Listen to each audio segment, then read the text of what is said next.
नमस्कार, बहुत स्वागत है आप सभी का। आप देख रहे हैं खानी कुर्सी की आपका प्रोग्राम। मैं हूं सौरभ शर्मा, आपके साथ। 3 मेहमान प्रोग्राम में आ चुके हैं। समीर चौगामकर साहब, विनोद अग्निहोत्री जी, हर्षवर्धन त्रिपाठी जी, बहुत स्वागत है आपका।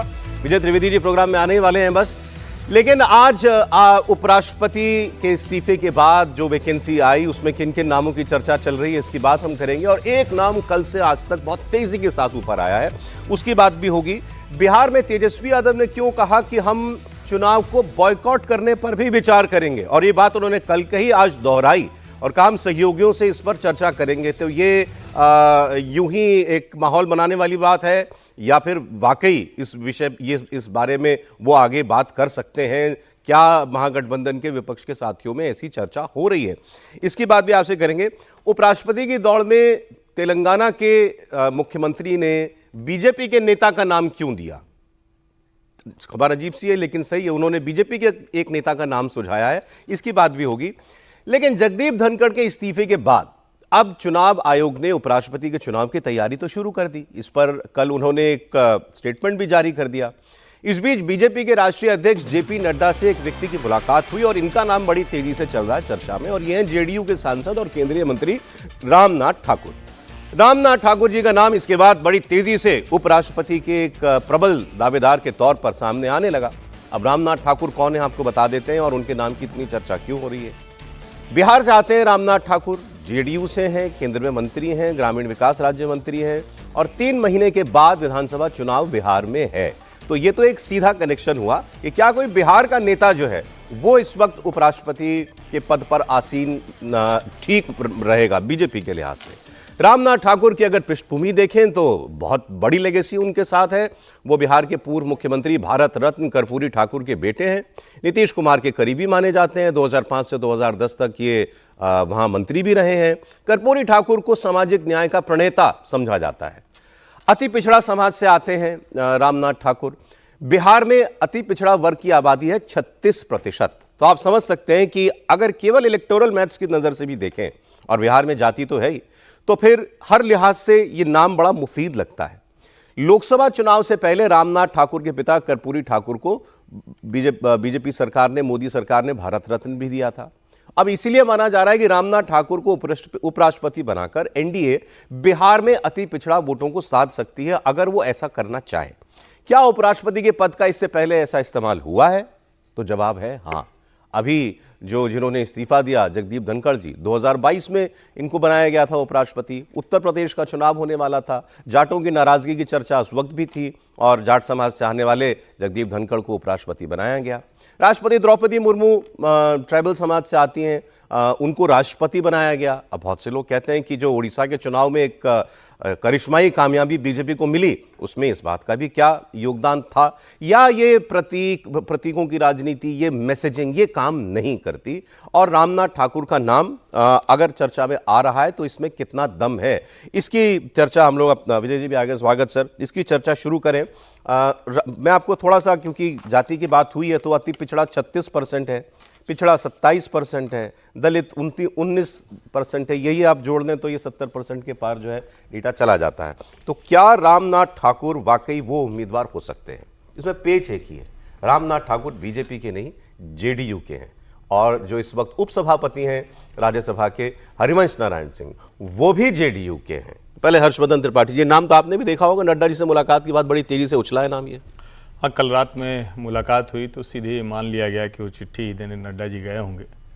लेकिन कहा जाता है ना, किसी चीज़ का सबक होता है, और बहुत स्पष्ट तौर पर अगर सबक के तौर पर देखें तो कॉन्स्टिट्यूशनल पोस्ट है, नॉमिनेटेड पोस्ट है, तो 2 ही तरह के लोग रखने चाहिए आमतौर पर किसी भी पार्टी के लिए, सिर्फ भाजपा के लिए नहीं कह रहा हूँ, किसी भी पार्टी के लिए, कि या तो आपका अपना वैचारिक कैडर कार्यकर्ता है, या किसी क्षेत्र की ऐसी हस्ती है कि उसको आप वहां रखें तो उसका कुछ लाभ मिले।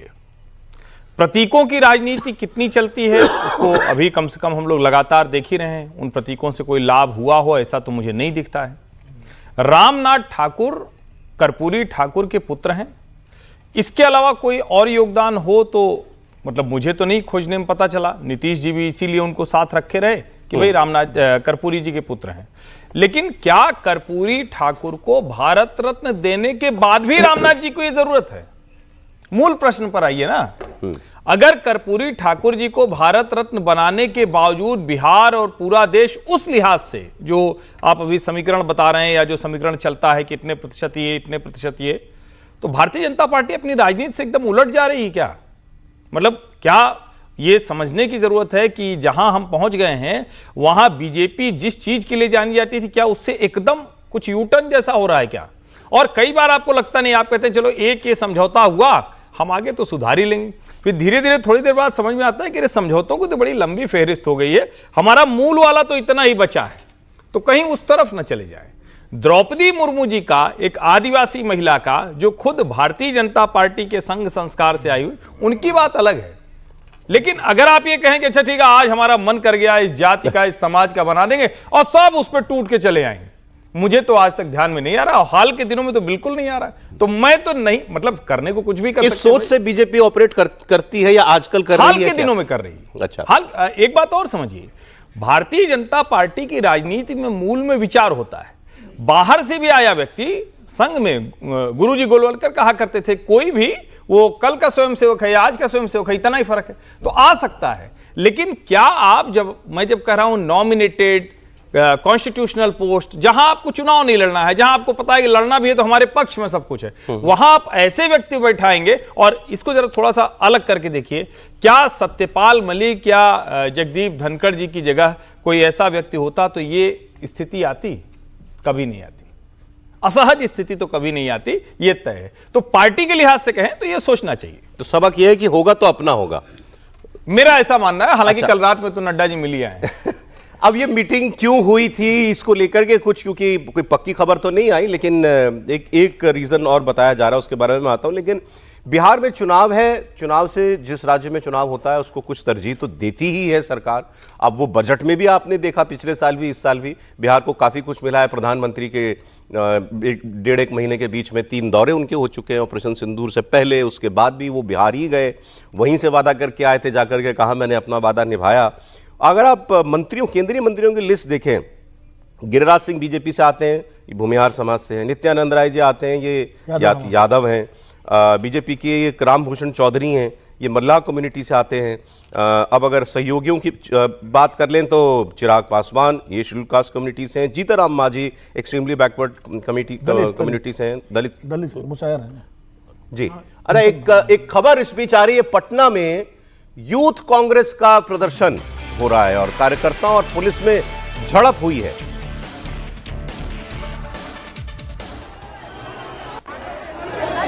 ये देखिए जरा तस्वीर आप। अभी बिहार में तो जो मुद्दा सबसे गर्म है वो इलेक्शन कमीशन की वोटर लिस्ट रिवीजन की कार्रवाई को लेकर ही है, और ये यूथ कांग्रेस जो है वहां प्रदर्शन कर रही है। अच्छी खींचतान चल रही है, पुलिस के साथ बैरिकेड लगा रखे हैं, पुलिस ने उनको पीछे धकेलने की कोशिश कर रहे हैं ये कार्यकर्ता, बैरिकेड फांदने की कोशिश हो रही है। कल आपने ऐसे ही देखा था, प्रशांत किशोर की वो खुद और उनकी पार्टी के नेता उतरे हुए थे सड़क पर। तो पटना इस वक्त जोर आजमाइश का बड़ा केंद्र बना हुआ है।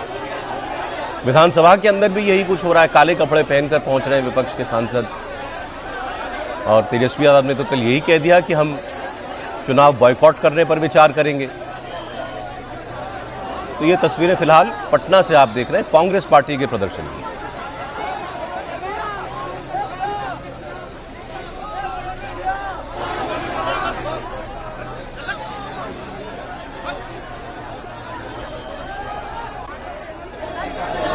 ये वाटर कैनन का भी इस्तेमाल हो रहा है।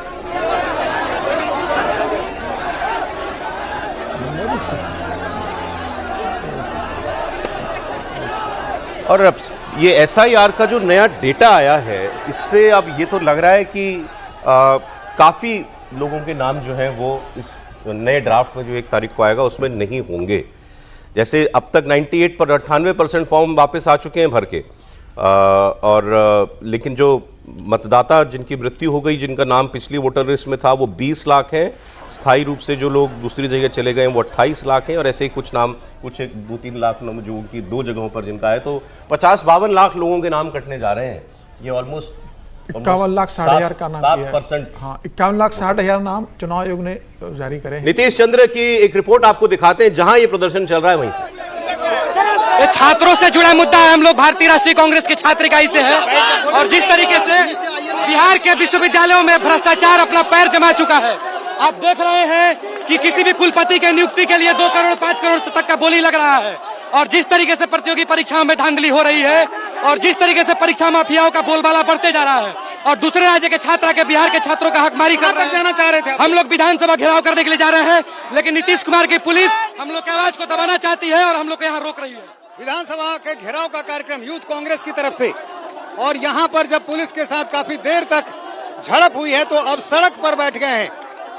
सड़क पर यूथ कांग्रेस के कार्यकर्ता बैठ गए हैं। विधानसभा तक जाना चाहते थे, चूंकि विधानसभा का सत्र चल रहा है और ऐसे में अब यहाँ पर कांग्रेस पार्टी के नेता भी पहुंचे हुए हैं। कांग्रेस विधायक दल के नेता शकील अहमद खान यहाँ पर पहुंचे हुए हैं। किसी तरह का कोई जवाब नहीं है। यूथ कांग्रेस का प्रदर्शन है। लाठियां चलती हैं। इस सरकार को जाना तय है, ये मैं आपको बता रहा हूं आपके माध्यम से। पूरे बिहार की जनता परेशान है, उस परेशानी से निजात चाहिए उसको, और हम लोग उस प्रोटेस्ट करते हैं जो हमारा लोकतांत्रिक मुद्दा जो विरोध का है वो क्या है? छात्रों से जुड़ा है। भाई छात्र अच्छी शिक्षा चाहते हैं, रोजगार चाहते हैं, पलायन के खिलाफ वो हैं। रोजगार पलायन के खिलाफ ये जो और लॉलेसनेस की सिचुएशन में आप देखिएगा कि कॉलेज यूनिवर्सिटी का जो सत्र है, कॉलेज यूनिवर्सिटी के जो हालात हैं वो सब बर्बाद हो गए हैं। अभी वाटर कैनन चला है। अरे तो सरकार कुछ भी कर सकती है, उसके पास ताकत है। ये तो अंग्रेजों से ज्यादा सरकार जो सो हो चुकी है, अतताई सरकार हो चुकी है, उसके खिलाफ हमारे पास क्या है सिवाय प्रोटेस्ट के? लोकतांत्रिक व्यवस्था में प्रोटेस्ट का इस्तेमाल करते हुए हम आगे विधानसभा तक जाना चाह रहे हैं। विधानसभा का घेराव कर- हाँ बिल्कुल, विधानसभा के अंदर भी सरकार ने हमको SIR के ऊपर ठीक से जवाब नहीं दिया। आज नौजवानों के सवालों का जवाब नहीं दे पा रही है, तो इस सरकार का जाना तय है।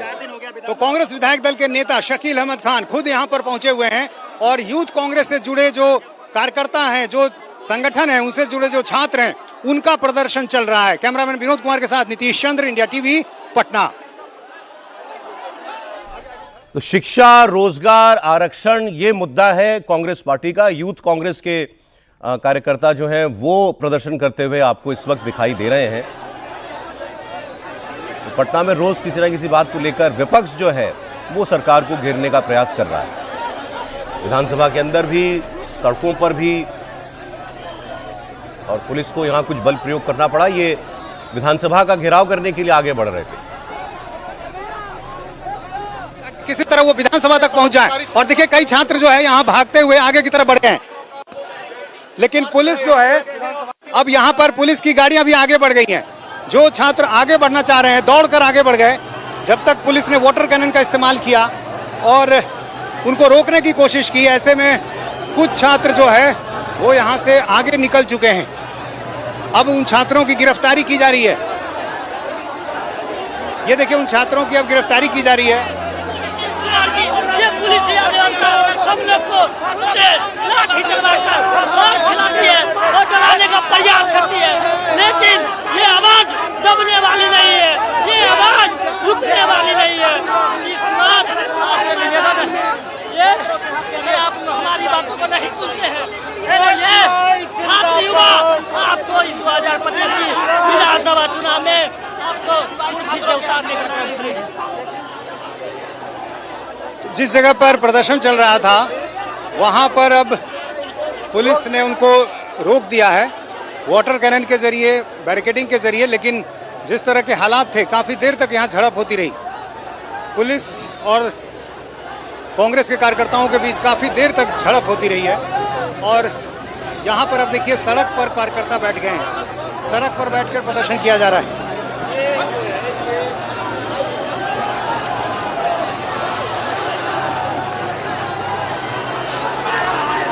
नीतीश कुमार हमारे युवाओं को रोजगार देने में विफल है और हम लोग जब अपनी रोजगार मांगते हैं नीतीश की तानाशाही दिख रही है। कैसे छात्र रोजगार मांगे तो छात्र में डाला जा रहा है, रुकने वाले नहीं है। आपके पुलिसिया व्यवस्था को डरने वाले नहीं है और हम आपको साथ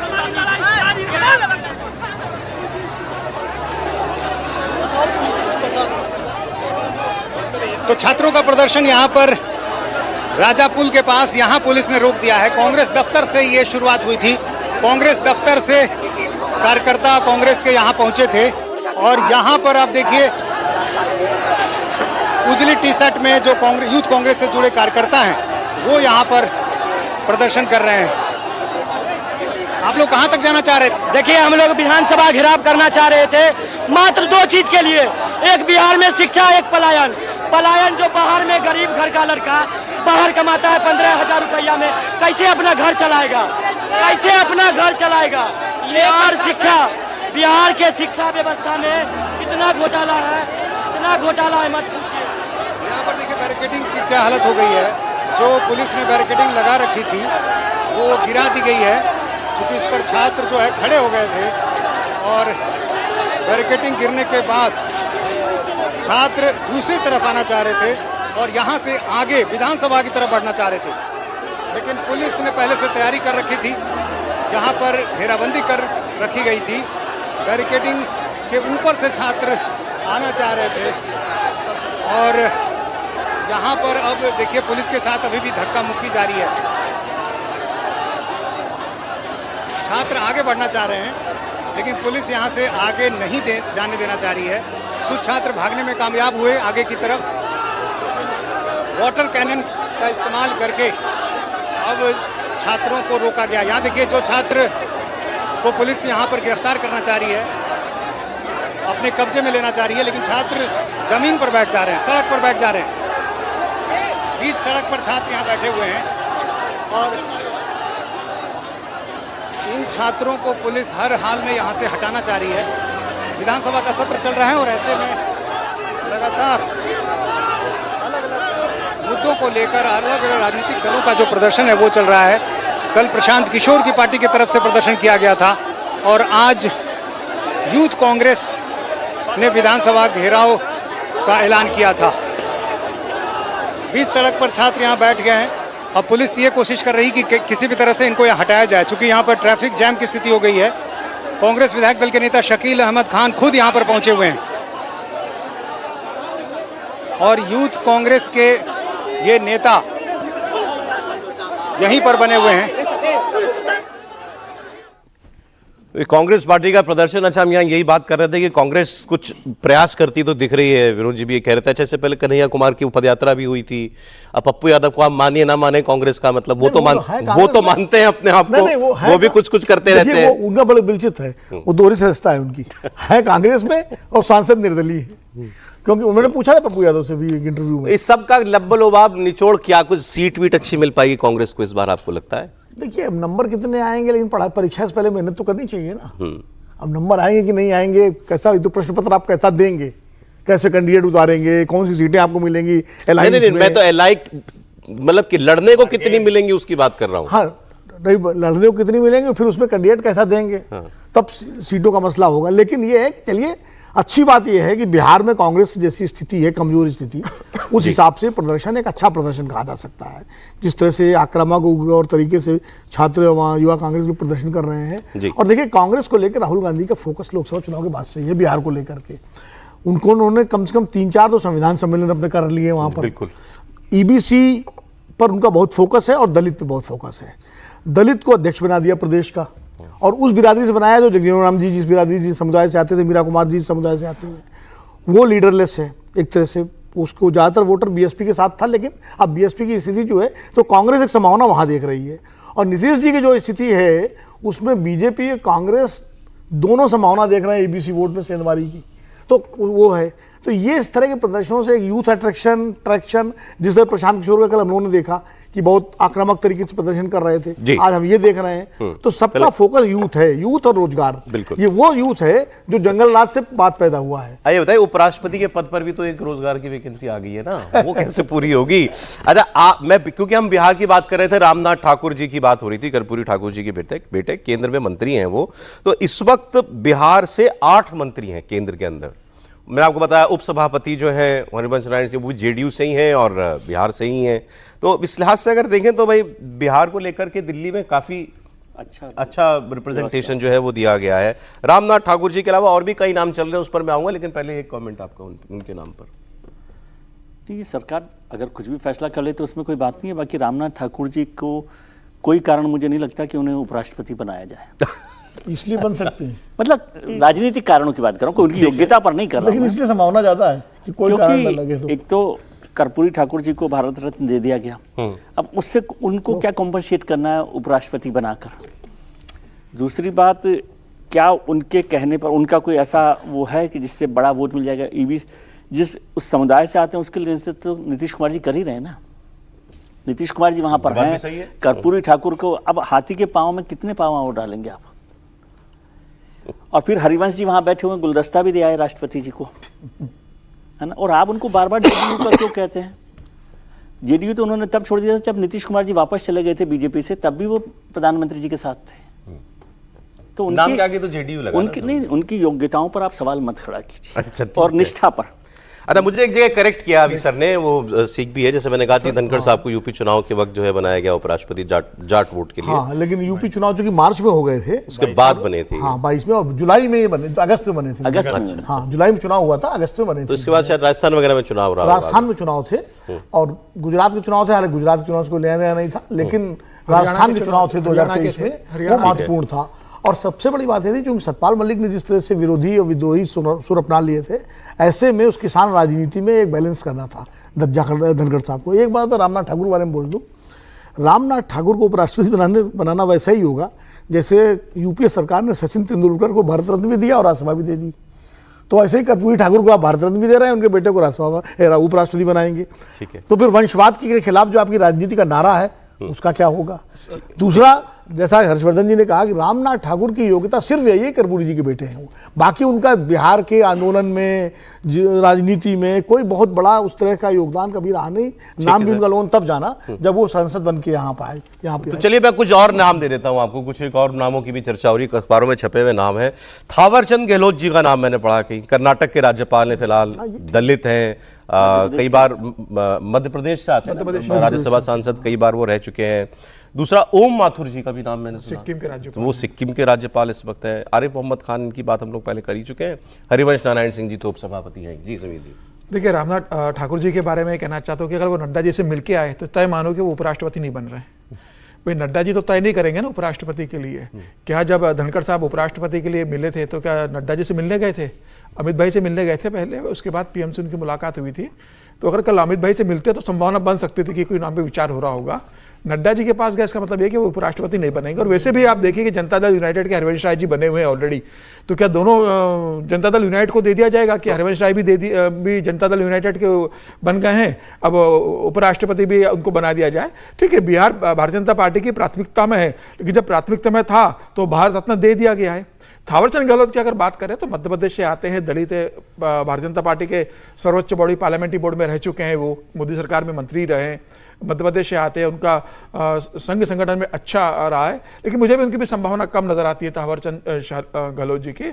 और ओम माथुर जी का भी नाम चल रहा है। मुझे किसी भी हालत में नहीं लगता कि ओम माथुर को उपराष्ट्रपति बनाएंगे, किसी भी स्थिति में नहीं बनाएंगे उनको, क्योंकि उनको अगर राज्यपाल बनाना होता, मतलब बहुत कहा जाता है कि भाई मोदी जी अमित शाह जी के करीबी है, तो किसी अच्छे राज्य का राज्यपाल बनाते उन्हें सिक्किम भेजा गया।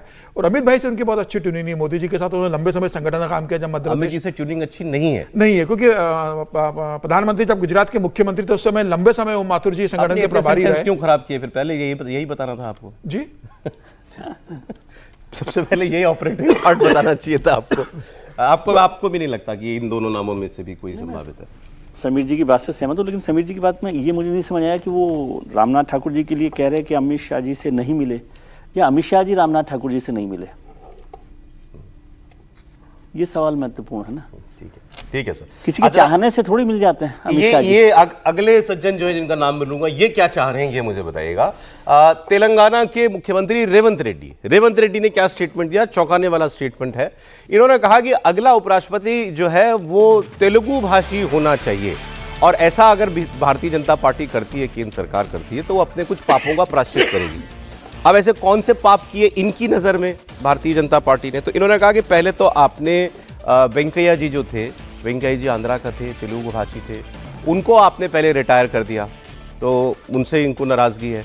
फिर उन्होंने नाम लिया बंडारू दत्तात्रेय का। इन्होंने कहा बंडारू दत्तात्रेय को पहले मंत्री रहे, फिर आपने गवर्नर बना दिया, फिर आपने उनको रिटायर कर दिया, उनको भी रिटायर कर दिया। तो फिर उन्होंने तो बंडी संजय कुमार का भी नाम लिया कि वो बीजेपी के अध्यक्ष थे तेलंगाना में, उनको भी आपने हटा दिया। तो वो कह रहे हैं कि बीजेपी अपने तेलुगु भाषी नेताओं के साथ अन्याय कर रही है और इसीलिए बंडारू दत्तात्रेय को अगर वो बनाती है तो ये उसके पापों का प्रायश्चित होगा। आगे उन्होंने ये भी कहा कि अगर ये नाम आगे बढ़ाए बीजेपी तो मैं भी अपने नेतृत्व से बात करूंगा कि इस नाम पर सहमत हुआ जाए। ये बड़ी बात है। सुनाता हूं का रिजिग्नेशन अब किस लिए किया मुझे पता नहीं, वो अनफॉर्चुनेट। दूसरी बात, vice president of India Telangana को देना है, क्योंकि पिछले बार हमारा वेंकैया नायडू था, राष्ट्रपति बनाने के लिए चर्चा हुए, उनका अन्याय किए, वापस भेज दिए दिल्ली से, घर खाली करवा दे के तेलुगु भाषा बोलने वाले को आप घर वापसी कर दी। दत्तात्रेय जब केंद्र मंत्री था, उनका केंद्र मंत्री खींच लेके किशन रेड्डी को दे दिए। हमारा बंडी संजय जी अध्यक्ष था, आज ब्राह्मण रामचंद्र राव को दे दिए। तो साउथ और खासकर तेलंगाना में जितने भी ओबीसी है सबका गल्ला काट दिए एनडीए ने। सो 100 गुण माफ करने के लिए दत्तात्रेय जी को वाइस प्रेसिडेंट बनाया तो ठीक रहता है। जिनका नाम उन्होंने लिया वो भी बड़े सीनियर आदमी हैं, कोई हर्ज नहीं होगा उसमें किसी को, लेकिन फाइल से हैं। इनको चिंता क्यों हो रही है? सवाल ये कि इनको क्यों चिंता हो रही है कि तेलंगाना, ठीक है आप स्टेट, अपनी स्टेट से आप बनेंगे तो कोई ठीक समझ में आती है बात, लेकिन इतनी शिद्दत से उन्होंने कहा, फिर आगे ये भी कहा है उन्होंने कि मैं भी अपनी लीडरशिप से बात करूंगा। पॉलिटिकल मूव है ये संजय। इनकी जो सर समझ में आ रहा है वो शायद ये, अगर आपको ठीक लगे तो बात, कि ये कहीं नायडू साहब पर दबाव बनाना चाहते हैं कि अरे तुम बोलो ना, बिल्कुल तुम मांगो ना। ये तेलुगु राजनीति का एक बड़ा पॉलिटिकल मूव है, हाँ। जिसमें तेलंगाना और आंध्र दोनों आते हैं, और तेलंगाना को आगे करके रेवंत रेड्डी ने अपना जो क्षेत्रीय जो नेतृत्व है, एक तो उसको मजबूत करने की कोशिश की है, और दूसरा जो उनका, मैं अपने नेतृत्व से बात करूंगा। एक हाइपोथेटिकल सिचुएशन, मान लीजिए बंडारू दत्तात्रेय का नाम आगे कर दे बीजेपी, और ये सोनिया गांधी, ये राहुल गांधी और मल्लिकार्जुन खड़गे को मनाने में कामयाब हो जाए कि भाई कंसेंसस से हो जाए, तो इसका कितना फायदा रेवंत रेड्डी को मिलेगा वहां पर तेलंगाना और आंध्र में। आप सोचिए कि सारा क्रेडिट इनको मिलेगा, जैसे एपीजे अब्दुल कलाम का क्रेडिट अमर सिंह लेते रहे कि मैंने बनवाया, मैंने, हालांकि बीजेपी ने उसमें अगर सपोर्ट नहीं किया होता तो एपीजे अब्दुल कलाम कैसे बनते, लेकिन अमर सिंह उसका हमेशा क्रेडिट लेते रहे। तो इसलिए ये एक बड़ा पॉलिटिकल मूव है, और अगर बीजेपी नहीं नाम लेगी, बनाएगी, तो भी ये कहेंगे देखिए मैंने तो आगे किया, मैंने बढ़ाया, मैंने सारी बातें की, लेकिन नहीं। चंद्रबाबू नायडू किसी तरह असहज होते हैं क्या इस बयान से? उनके लिए दबाव बनता है ना, आंध्रा और तेलुगु, मतलब तेलंगाना एक ही है, वो अभी डिवाइड हो गया, सबसे बड़े सहयोगी हैं वो एनडीए, और वो सबसे बड़े सहयोगी हैं कि वो वहां पर उसको कर रहे हैं। दूसरा, बीजेपी में भी एक दबाव बनता है कि एक नाम आपने ला दिया, अब उस नाम पर आप प्रेशर बना रहे हैं। और ये तो बहुत हाइपोथेटिकल है कि मल्लिकार्जुन खड़गे साहब और सोनिया गांधी की कांग्रेस जो है उनको सपोर्ट करेगी। वैसे कोई कैंडिडेट हो जाए ऐसा तो कोई प्रॉब्लम भी नहीं है भाई, क्योंकि सबको मालूम है अरिथमेटिक तो इनके पास है। आज की राजनीति में नहीं, ऐसे कभी होता ही नहीं। 4 बार उपराष्ट्रपति बने आम सहमति से नहीं, लेकिन 4 बार बने, ये तो 18वें हैं, 15वें हैं, इतना है। एक सद्भावना रखने में क्या खराबी है? जिस पद पर इन्हीं वजहों से नमस्ते हो गया, आप उस पद पर कह रहे हैं कि सब सर्वानुमति बन जाए। अरे भाई, रेवंत रेड्डी खांटी राजनीति कर रहे हैं, राजनीति कैसे, उनको भी ये पता है। और विनोद जी कह रहे हैं कि उनका बड़ा आंध्र तेलंगाना की राजनीति हो जाएगा। मुझे तो लग रहा है कांग्रेस की राजनीति में क्या होगा, लोग कहेंगे कि एबीवीपी श्रृंखला आदमी है, पुरानी सेटिंग है, इसलिए नाम बढ़ा रहा है, संदेह भी पैदा होगा। तो राजनीति वो भी कर रहे हैं। मैं बंडारू दत्तात्रेय की बात नहीं करता, क्या कोई ऐसा नाम नहीं आ सकता जो हो तो जिस पर सहमति हो जाए? आपको बात ये करनी चाहिए कि कांग्रेस और विपक्ष कौन कैंडिडेट लेकर आएगा, इसमें कोई संभावना ही नहीं है कि ये इलेक्शन होगा ही होगा। देखिए, 2 उदाहरण मैं आपको दूंगा कि के.आर. नारायणन जब राष्ट्रपति के उम्मीदवार बने तो कांग्रेस न चाहती थी, फिर भी उसने समर्थन किया, हाँ, और एपीजे अब्दुल कलाम को भी समर्थन कांग्रेस ने भी किया और बीजेपी ने भी किया, अनाउंस भी किया। सर देखिए, हम बात अभी कर रहे थे, रेवंत रेड्डी ने बंडारू दत्तात्रेय का नाम आगे बढ़ा दिया वीपी पोस्ट के लिए, तो बंडारू जी का जवाब आया, जिसने मेरे बारे में सोचा उसको धन्यवाद। रेवंत रेड्डी को कह रहे हैं जी। देखिए, चंद्रबाबू नायडू पे अगर ये दबाव आने की बात है तो चंद्रबाबू नायडू तो खुद दबाव बनाएंगे ना, गठबंधन की राजनीति है, उनका भी समर्थन है। वो कहेंगे कि भाई अब हमारे किसी नेता को आप आंध्र प्रदेश से उपराष्ट्रपति बनाइए, अभी गवर्नर दिया ना चंद्रबाबू नायडू का आप इतिहास देखिए ना, अभी गवर्नर बनाया ना, उनकी बनाया पार्टी के नहीं, नेता को। नहीं तो अभी उपराष्ट्रपति के लिए भी दबाव डाल सकते हैं। वो किस तरह की राजनीति करते रहे अटल बिहारी जी के समय, वो एनडीए के संयोजक रहे, उस समय उन्होंने जीएम बालयोगी को बनवाया था ना, लोकसभा स्पीकर बनवाया था, उसके में राष्ट्रपति बनाने के लिए उन्होंने पूरी तरीके से उपराष्ट्रपति कृष्ण जो थे उनके लिए पूरी उन्होंने लॉबिंग की थी कि वो किसी भी तरीके से वो राष्ट्रपति बने। कृष्णकांत जी के लिए बड़ा लॉबी, लेकिन उसके लिए तैयार नहीं हुई पार्टी। अदरवाइज कृष्णकांत को तो उन्होंने पूरी ताकत लगा दी थी, अपना मोबाइल 2 दिन बंद रख लिया था कि उनको आपको राष्ट्रपति बनाना पड़ेगा। उसको लेके बहुत विवाद हुआ था, मतलब गठबंधन टूटने की स्थिति आ गई थी। हालांकि फिर अब्दुल कलाम जी का नाम लेकर आए थे। तो अगर ऐसी स्थिति आएगी तो मुझे नहीं लगता कि वो बंडारू दत्तात्रेय के लिए समर्थन देंगे। आइए बिहार की बात करते हैं। वोटर लिस्ट रिवीजन को लेकर बिहार में जबरदस्त हंगामा हो रहा है, सड़क पर भी सदन में भी। आरजेडी के नेता तेजस्वी यादव ने इस मुद्दे पर बिहार विधानसभा चुनाव का बहिष्कार करने की धमकी दे दी है कि हम बॉयकॉट कर देंगे, हम चुनाव ही नहीं लड़ेंगे। तेजस्वी यादव ने कहा कि उनकी पार्टी चुनाव बहिष्कार पर चर्चा करेगी और इस निर्णय पर पहुंचना है नहीं पहुंचना ये देखेगी, और हम अपने विपक्षी दलों के जो साथी हैं उनसे भी हम लोग बात करें कि ये जो एसआईआर के नाम पर धांधली हो रही, उनको ऐसा लगता है इसके बाद क्या इस चुनाव को लड़ने का कोई मतलब रह जाएगा। डेटा भी आपको दूंगा कि क्यों ऐसा इस हद तक भी सोच उनकी पहुंची है। एसआईआर का लेटेस्ट डेटा क्या बताता है। साथ ही उन्होंने कहा कि आखिरी फैसला तो जनता की भावना को देखकर ही हम लोग करेंगे। अब जो सोर्सेस बता रहे हैं वो ये कि आरजेडी ने बिहार चुनाव को लेकर इंडिया ब्लॉक की अपनी बाकी पार्टियों से संपर्क किया है। तेजस्वी यादव ने आरोप लगाया कि जब सरकार ईमानदारी से चुनाव नहीं करवा रही तो चुनाव का मतलब नहीं रह जाता। ऐसे में बेहतर यह है कि आप चुनाव न लड़ें या फिर चुनाव आयोग जो है वो मौजूदा सरकार को एक्सटेंशन दे दे कि तुम ही चलाओ। दूसरी तरफ बीजेपी ने अब तेजस्वी यादव के इस बॉयकॉट वाले बयान को लेकर हमले शुरू कर दिए। डिप्टी सीएम विजय सिन्हा, उन्होंने कहा कि आरजेडी को 23 से भी कम सीटें आएंगी इस बार, इसलिए पहले से ही वो बहाना बना रही है। अच्छा, तेजस्वी यादव ने कल ये एक बात कही है किसी से बातचीत में, इंटरव्यू में, तो लोगों को लगा कि अच्छा चलो, कई बार होता है इंटरव्यूअर कोई ऐसा सवाल पूछ लेता है तो उसके बारे में क्या कहें आदमी, तो कहता है कि हाँ चलो हम सोचेंगे। लेकिन फिर उन्होंने ये बयान आज दोबारा कहा दिया, रिपीट किया। इसका मतलब वो ये बात जानबूझकर बढ़ाना चाहते हैं। और इसका असर क्या होगा? बिहार में जो आदमी सुन रहा होगा कि अरे आरजेडी सबसे बड़ी पार्टी थी पिछले चुनाव में, वो कह रही चुनाव नहीं लड़ेंगे, मतलब कुछ बहुत गड़बड़ हो रहा है यार। मतलब चुनाव में इस बार जब कुछ जो है बहुत बड़ी धांधली हो रही है, इसका मतलब है, क्योंकि ये तो बात कोई नहीं कहता। और कितनी गंभीर है ये बात उनका कहना, इस पर बात होगी। लेकिन पहले आपको मैं बयान सुना रहा हूं तेजस्वी के दोनों बयान। बिहार के लोग आज खुद ही कह रहे थे कि भाई हम फर्जी चुन करके आए हैं और फिर से फर्जी चुन करके आएंगे। तो जब बेईमानी करना है तो हम लोग इस पे विचार कर सकते हैं बॉयकॉट करने का। दूसरी पार्टियों से भी आप बात कीजिएगा, दूसरे नेताओं से। हम सब दल के लोगों से बात करेंगे। महागठबंधन चुनाव का क्या मतलब रहेगा जब लोकतंत्र में जनता ही वोट नहीं देगी? चंडीगढ़ जैसा तुम लोग काम करोगे तो क्या मतलब रह जाएगा? तो हम लोग इस पे गंभीर होकर के चुनाव बहिष्कार पर चर्चा हम लोग कर सकते हैं। ये विकल्प हमारे पास खुला है।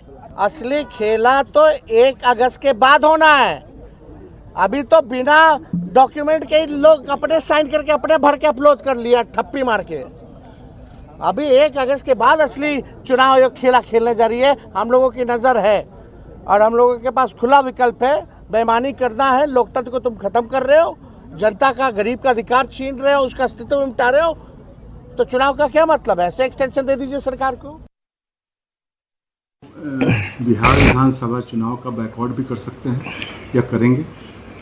लोगों से बात करेंगे। जब आप जो है चुनाव ईमानदारी से कराइएगा ही नहीं, जो बीजेपी वोटर लिस्ट देगी आप उसी वोटर लिस्ट पे आप चुनाव कराइएगा, तो चुनाव का क्या मतलब? इलेक्शन कमीशन को बोल दे एक्सटेंशन दे दे सरकार को। जब खोल के ही नंगापन आ गया इन लोगों में, बेईमानी कर रहे हैं, तो एक्सटेंशन दे दे। चुनाव ही क्यों करा रहे हो भाई? बनाए रखो अपने आकाओं को। आपस में बातचीत कर सकता है कि चुनाव का आप लोग बैकआउट कर दें कि भाई अपने खुद से लड़ो और जो करना है। नहीं, हो सकता है, इस बात पे भी चर्चा हो सकती है। वो हम लोग देखेंगे कि जनता क्या चाहती है और सब लोगों का क्या राय है। अगर ऐसा करना पड़े, जब आप बेईमानी से सब कुछ आप तैयार कर रखे कि उसको इतना सीट देना, उसको इतना सीट देना है, तो चुनाव ही मत कराओ।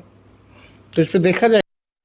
अरे हिम्मत नहीं है, ये हार स्वीकार कर चुके हैं, डर से भागना चाहते हैं। 2010 से भी खराब रिजल्ट होगा, 22-23 सीट से भी नीचे आएंगे। ये डरे सहमे लोग हैं, जान रहे हैं कि पिट जाएंगे, इसलिए ये लोग बहाना ढूंढ रहे हैं। विजय जी बताइए, पहले बहाना है या किसी को डराना है, क्यों ये बात कही उन्होंने? नहीं, बहाना भी नहीं है, डराना भी नहीं है, एक दबाव की राजनीति बनाने का एक तरीका है कि भाई जो चुनाव आयोग कर रहा है उससे एक मैसेज बना रहे हैं आप कि जो चुनाव आयोग की एक्सरसाइज है वो ईमानदारी की एक्सरसाइज नहीं है। ये एक परसेप्शन तैयार करना है। मुझे नहीं लगता कि इतने एक्सट्रीम तक जाएगी आरजेडी पार्टी की चुनावों का बहिष्कार करें, मतलब सिर्फ कहने की बात, लेकिन कहने नहीं, एक प्रेशर बना रहे हैं हम उसके लिए कि, और उसके साथ सभी दलों के साथ बात करेंगे और जनता में ये खास तौर से ये इलेक्शन कमीशन की जो क्रेडिबिलिटी है उसको डेंट करने का एक तरीका है, मैं ऐसा समझता हूं फिलहाल तो। ठीक है। अच्छा, अब ये सब कुछ एसआईआर जिसके नाम पे हो रहा है, एक बार तेजस्वी ने कहा था कि 1% वोट जो है वो काटने की तैयारी है। अब तो जो डेटा आ रहा है उसके मुताबिक 20 लाख जिनकी मृत्यु होगी वो नाम कटेंगे, 28 लाख माइग्रेशन वाले कटेंगे, 7 लाख जिनके नाम 2 जगह पर हैं वो उनमें से काफ़ी कटेंगे, जिनके बारे में पता नहीं लग रहा है, पुराने इलेक्टोरल रोल में नाम है लेकिन अब उनका पता ठिकाना नहीं मिल रहा है, ऐसे 1 लाख लोग हैं। कुल होता है 56 लाख। तो 56 लाख नाम अगर इस लिस्ट में से काटे जाएंगे 7 करोड़ 90 लाख में से, तो 7% वोटर है ये। मतलब औसत हर सीट पर 23,000 से ज़्यादा वोट। ये औसत एक बार तेजस्वी जी ने निकाल के बताया था कि 1% वोट का मतलब हर सीट पर इतना। 176 सीटों पर असर पड़ सकता है अगर मार्जिन जो है हर सीट पर आप 23,000 वोट कम कर दीजिए तो पूरे चुनाव का समीकरण जो है वो अस्त व्यस्त हो सकता है पिछली बार की तुलना में। त्रिपाठी जी बोलिए। नहीं, मैं तो बड़ा आश्चर्यचकित हूँ कि सब लोग ऐसा क्यों मान रहे हैं भाई कि जितने मरे लोग हैं, जितने 2 जगह कर रहे हैं, जो बेईमान हैं, बोगस वोटर हैं, वो सब विपक्ष को वोट देते हैं। ऐसा आप लोग क्यों मान रहे हैं? हम नहीं मान रहे। नहीं, और कोई वजह नहीं, मैं तेजस्वी जी के हवाले से कह रहा हूँ। अगर तेजस्वी जी यही मान रहे हैं, और देखिए तेजस्वी जी के लिए जीवन का ये सबसे जिसको कहें कि विध्वंसकारी निर्णय होगा अगर उन्होंने चुनाव न लड़ने का तय किया तो। अरे भैया, बिहार ऐसा थोड़ी ना देश की तरह वहाँ मल्टी पार्टी डेमोक्रेसी है, ना लड़ो चुनाव, मुख्य विपक्ष बन जाएंगे प्रशांत किशोर जी, पुष्पम प्रिया तीसरे नंबर का विपक्ष बन जाएंगी। आप गलतफहमी के शिकार हैं। भारत के लोकतंत्र में इस तरह की धमकी देना यह तानाशाही मानसिकता है। आपके सामने चुनाव आयोग ने सारे जितने रास्ते थे वो बताए। आप जनप्रतिनिधि हैं, आपके पार्टी की पूरी फौज है, बाकायदा जो बूथ लेवल एजेंट हैं उसकी तैयारी है। आप करिए ना, दबाव बनाइए ना। आपको पता है कि 1 अगस्त से खेल शुरू होगा, अरे भाई तो आप उसकी तैयारी अभी से कर लीजिए कि आपका वोटर न कटे। इसमें कौन सी चिंता की बात है? आप ईआरओ के पास जाएगा, वो कोई ऑब्जेक्शन करेंगे? डेली अपडेट होना, जिस दिन ना अपडेट होना हो। और इतना मतलब सही तरीका है कि ईआरओ आपकी विधानसभा में बैठा हुआ है, उसके लिए आपको डिस्ट्रिक्ट हेडक्वार्टर नहीं जाना है। हर विधानसभा का एक ईआरओ फिक्स है, और इतना ट्रांसपेरेंट तो मैंने चुनाव आयोग का सिस्टम अभी तक देखा ही नहीं। आप बिहार चुनाव आयोग की वेबसाइट पर जाइए, 243 विधानसभा के अधिकारी का पदनाम, उसका मोबाइल नंबर, कहां बैठेगा, सब लिखा हुआ है। वेबसाइट पर पर डे अपडेट होना है। अभी जो ड्राफ्ट हुआ है वो वोटर लिस्ट ऑलरेडी है। वो कह रहे हैं अगर बुनियादी गलत हो, मतलब जो फॉर्म भर के वापस जा रहा है, उन्होंने कहा बोगस फॉर्म भरे जा रहे हैं, अगर सब ठप्पा लगा के भेज दीजिए। कह रहा हूं अगर बोगस फॉर्म है तो वो भी कर सकते हैं ना, ऐसा थोड़ी ना वो दिख नहीं रहा है। मैं यही तो कह रहा हूं इस प्रोसेस को। और अगर किसी को ये लगता है कि इतने बोगस फॉर्म भराकर इतने लोगों को कहीं ले जाया जा सकता है, आज के समय में तो ये मुश्किल दिखता है मुझे। ये पहले का समय रहा होगा जब ठप्पा लगा के चल जाता था। यहां तो एक बटन ईवीएम पे दबाने के बाद वेट करना पड़ता है। अब वो समय तो रहा नहीं कि 3 बजे के बाद शुरू हो गए और 70% वोटिंग हो गई। विनोद साहब तो कई जगह गए होंगे, हम नाम नहीं ले रहे हैं, वहां हारते रहते थे 2 बजे तक। 2 बजे तक नाश्ता पानी आपके सामने बूथ लुटा है सर, शुरू हो जाता है बूथ। अरे यूपी में हमारे सामने तो डीलक्स बूथ कैप्चरिंग हुई है। डीलक्स बूथ कैप्चरिंग बिल्कुल, मतलब न लाठी न डंडा न गोली, भाई वो तो वायलेंट बूथ कैप्चरिंग होगी। बड़े प्यार से अधिकारी अपना हलवा खा रहे हैं, पूड़ी खा रहे हैं, और एक पार्टी के लोग ठप्पा लगा रहे हैं धका-धक बैलेट पे। अब पूछो, अगर हमने पूछा भाई ये क्या हो रहा, बोले कोई कंप्लेंट तो करे। हाँ, ये बात क्योंकि जो विपक्षी जो एजेंट थे वो भी उसमें लगाने में जुटे हुए थे। राज्य और पार्टी बता सकते हैं सर? अब क्यों नाम नहीं जाते हो? किस्सा ऐसा 1999 के इलेक्शन था, बहुत दूर नहीं था, शायद 99 का 99 का चुनाव था। मधेपुरा से लालू प्रसाद यादव और नीतीश कुमार की पार्टी से शरद यादव चुनाव लड़ रहे थे। चुनाव हुआ, वोटिंग हो गई, वोटिंग के बाद शरद यादव भूख हड़ताल पे बैठ गए कि लालू यादव ने पूरा बूथ कैप्चरिंग करवाया, फर्जी वोटिंग कराई है, ये पूरा चुनाव निरस्त किया जाए। चुनाव आयोग नहीं माना, 3 दिन वो बैठे रहे, तमाम बयान देते रहे। जब रिजल्ट आया तो शरद यादव जीत गए। तो लोगों ने पूछा कि भाई आप तो जीत गए, आप तो भूख हड़ताल कर रहे थे कि फर्जी वोटिंग हुई। बोले नहीं, सब बराबर हुआ है, कोई आप बात नहीं, उन्होंने कहा कि लोकतंत्र जीता है। शरद जी ने कहा कि लोकतंत्र जीता, मतलब आप हार जाते तो उन्होंने पहले ही कह दिया था कि साहब बूथ कैप्चरिंग हो गया तो लोकतंत्र जीता। ये परिस्थिति तो बिहार में भी आ सकती है, क्या पता महागठबंधन जीत जाए, तब क्या निश्चित रूप से, और बहुत अच्छी पोजीशन में। आप देखिए ना, कड़ी फाइट है। जब 32% सीटों का फर्क था, इतना जबरदस्त 12,000 वोट का फर्क रहा। 32% पे अगर तेजस्वी यादव की लोकप्रियता है तो ये कम नहीं है। आज नीतीश अगर ज्यादा लोकप्रिय है, वो 20 साल मुख्यमंत्री रहने के बाद भी अगर तेजस्वी यादव और नीतीश से ज्यादा लोकप्रिय है, तो पार्टी अगर अच्छे चुनाव लड़ रही है तो आप जनता के बीच जाओ ना। तो ये कोरी धमकी है, मतलब कुछ नहीं, सवाल ही नहीं उठता, बिना चुनाव के रह नहीं सकते सर। एक चीज और याद आती है, इमरजेंसी में क्या हुआ। इमरजेंसी में जब इंदिरा जी ने इलेक्शन अनाउंस कर दिए तो विपक्षी दल चुनाव लड़ने के पक्ष में नहीं थे कि भाई ये तो ऐसी फर्जी करवाएंगे इलेक्शन, जैसे अभी कह रहे हैं कि फर्जी इलेक्शन होंगे और कोई मतलब नहीं है, और फिर ये हो जाएगा कि लो इनका 77 वाला इलेक्शन। तो ये बात हुई तो बाला साहब देवरस सरसंघचालक थे, उनके साथ बैठक हो रही थी। तो उन्होंने कहा कि देखिए 2 बातें, यदि आप इलेक्शन नहीं लड़ेंगे तो सब लोग कहेंगे भाई आपके पास तो मौका था, ये आप इलेक्शन लड़के आप देख लेते कि क्या हो रहा है क्या नहीं हो रहा। और दूसरा, यदि नहीं लड़ेंगे तो वो तो बनना ही है उनकी सरकार, है ना। तो इलेक्शन लड़वाने के लिए बाला साहब देवरस ने बहुत एक्सरसाइज की और वो सारे विपक्षी दलों ने फाइनली तय किया कि लड़ेंगे, और नतीजा तो आप देख ही रहे हैं। ठीक है, कभी कोई ऐसा हुआ है, कभी किसी पॉलिटिकल पार्टी ने बॉयकॉट ऐसा इतना बड़ा नहीं, जैसे उस समय वहां पर होता था, जम्मू कश्मीर में इस पर चर्चा चलती थी, लेकिन आमतौर पर बाकी हिस्सों में कहीं पर बड़ा बाइकआउट कभी इस तरह से पूरा कभी कभी होता है कि कुछ मतदाता अपने इलाके में किसी मांग को लेकर बाइकआउट कर, वो अलग विषय है। पार्टी चुनावी ना लड़े, वो भी बड़ी पार्टी, और वो भी नहीं ऐसा करेंगे, मुझे नहीं लगता। बीएनपी ने बाइकआउट किया था पूरे, जब तेजस्वी ऐसा करेंगे मुझे नहीं लगता। वो केवल उस पूरे एक्सरसाइज को डेंट करना चाहते हैं, इस एक्सरसाइज पर इसको संदेहास्पद बनाना चाहते हैं। ओके, अब देखिए बिहार विधानसभा में क्या हुआ। लगातार तीसरे दिन वहां काले कपड़ों में प्रदर्शन हुआ, तस्वीर आपकी स्क्रीन पर है। विपक्षी विधायकों ने विधानसभा के दरवाजे पर वोटर लिस्ट डिवीजन के खिलाफ नारेबाजी की।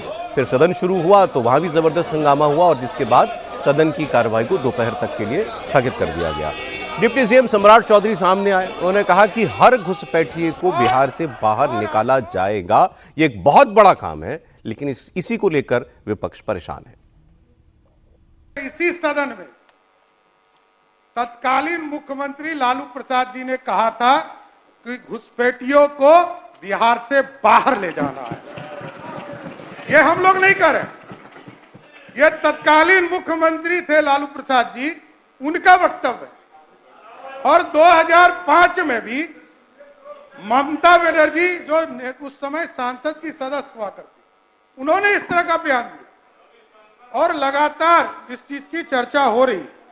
लेकिन एक जानकारी भी देना चाहता हूं, महबूब साहब बार बार कह रहे हैं और शकील साहब, कि जो हमारे प्रवासी बाहर जाते हैं उनकी गिनती नहीं हो रही है। विजय जी ने आपको बताया कि लगभग 18,66,000 से अधिक लोग मृत पाए गए। उसके साथ साथ 26 लाख लोग जो बाहर गए हैं उसको भी चिन्हित किया गया है। ऐसा नहीं है, और ये मैं बताते हुए स्पष्ट कर रहा हूं कि हमारा जो श्रम डिपार्टमेंट का भी रिपोर्ट है, जहां 2005 में बिहार के लोग 11% बिहार से बाहर जाते थे, जो नेता विरोधी दल कह रहे हैं कि करोड़ों लोग बाहर जाते थे।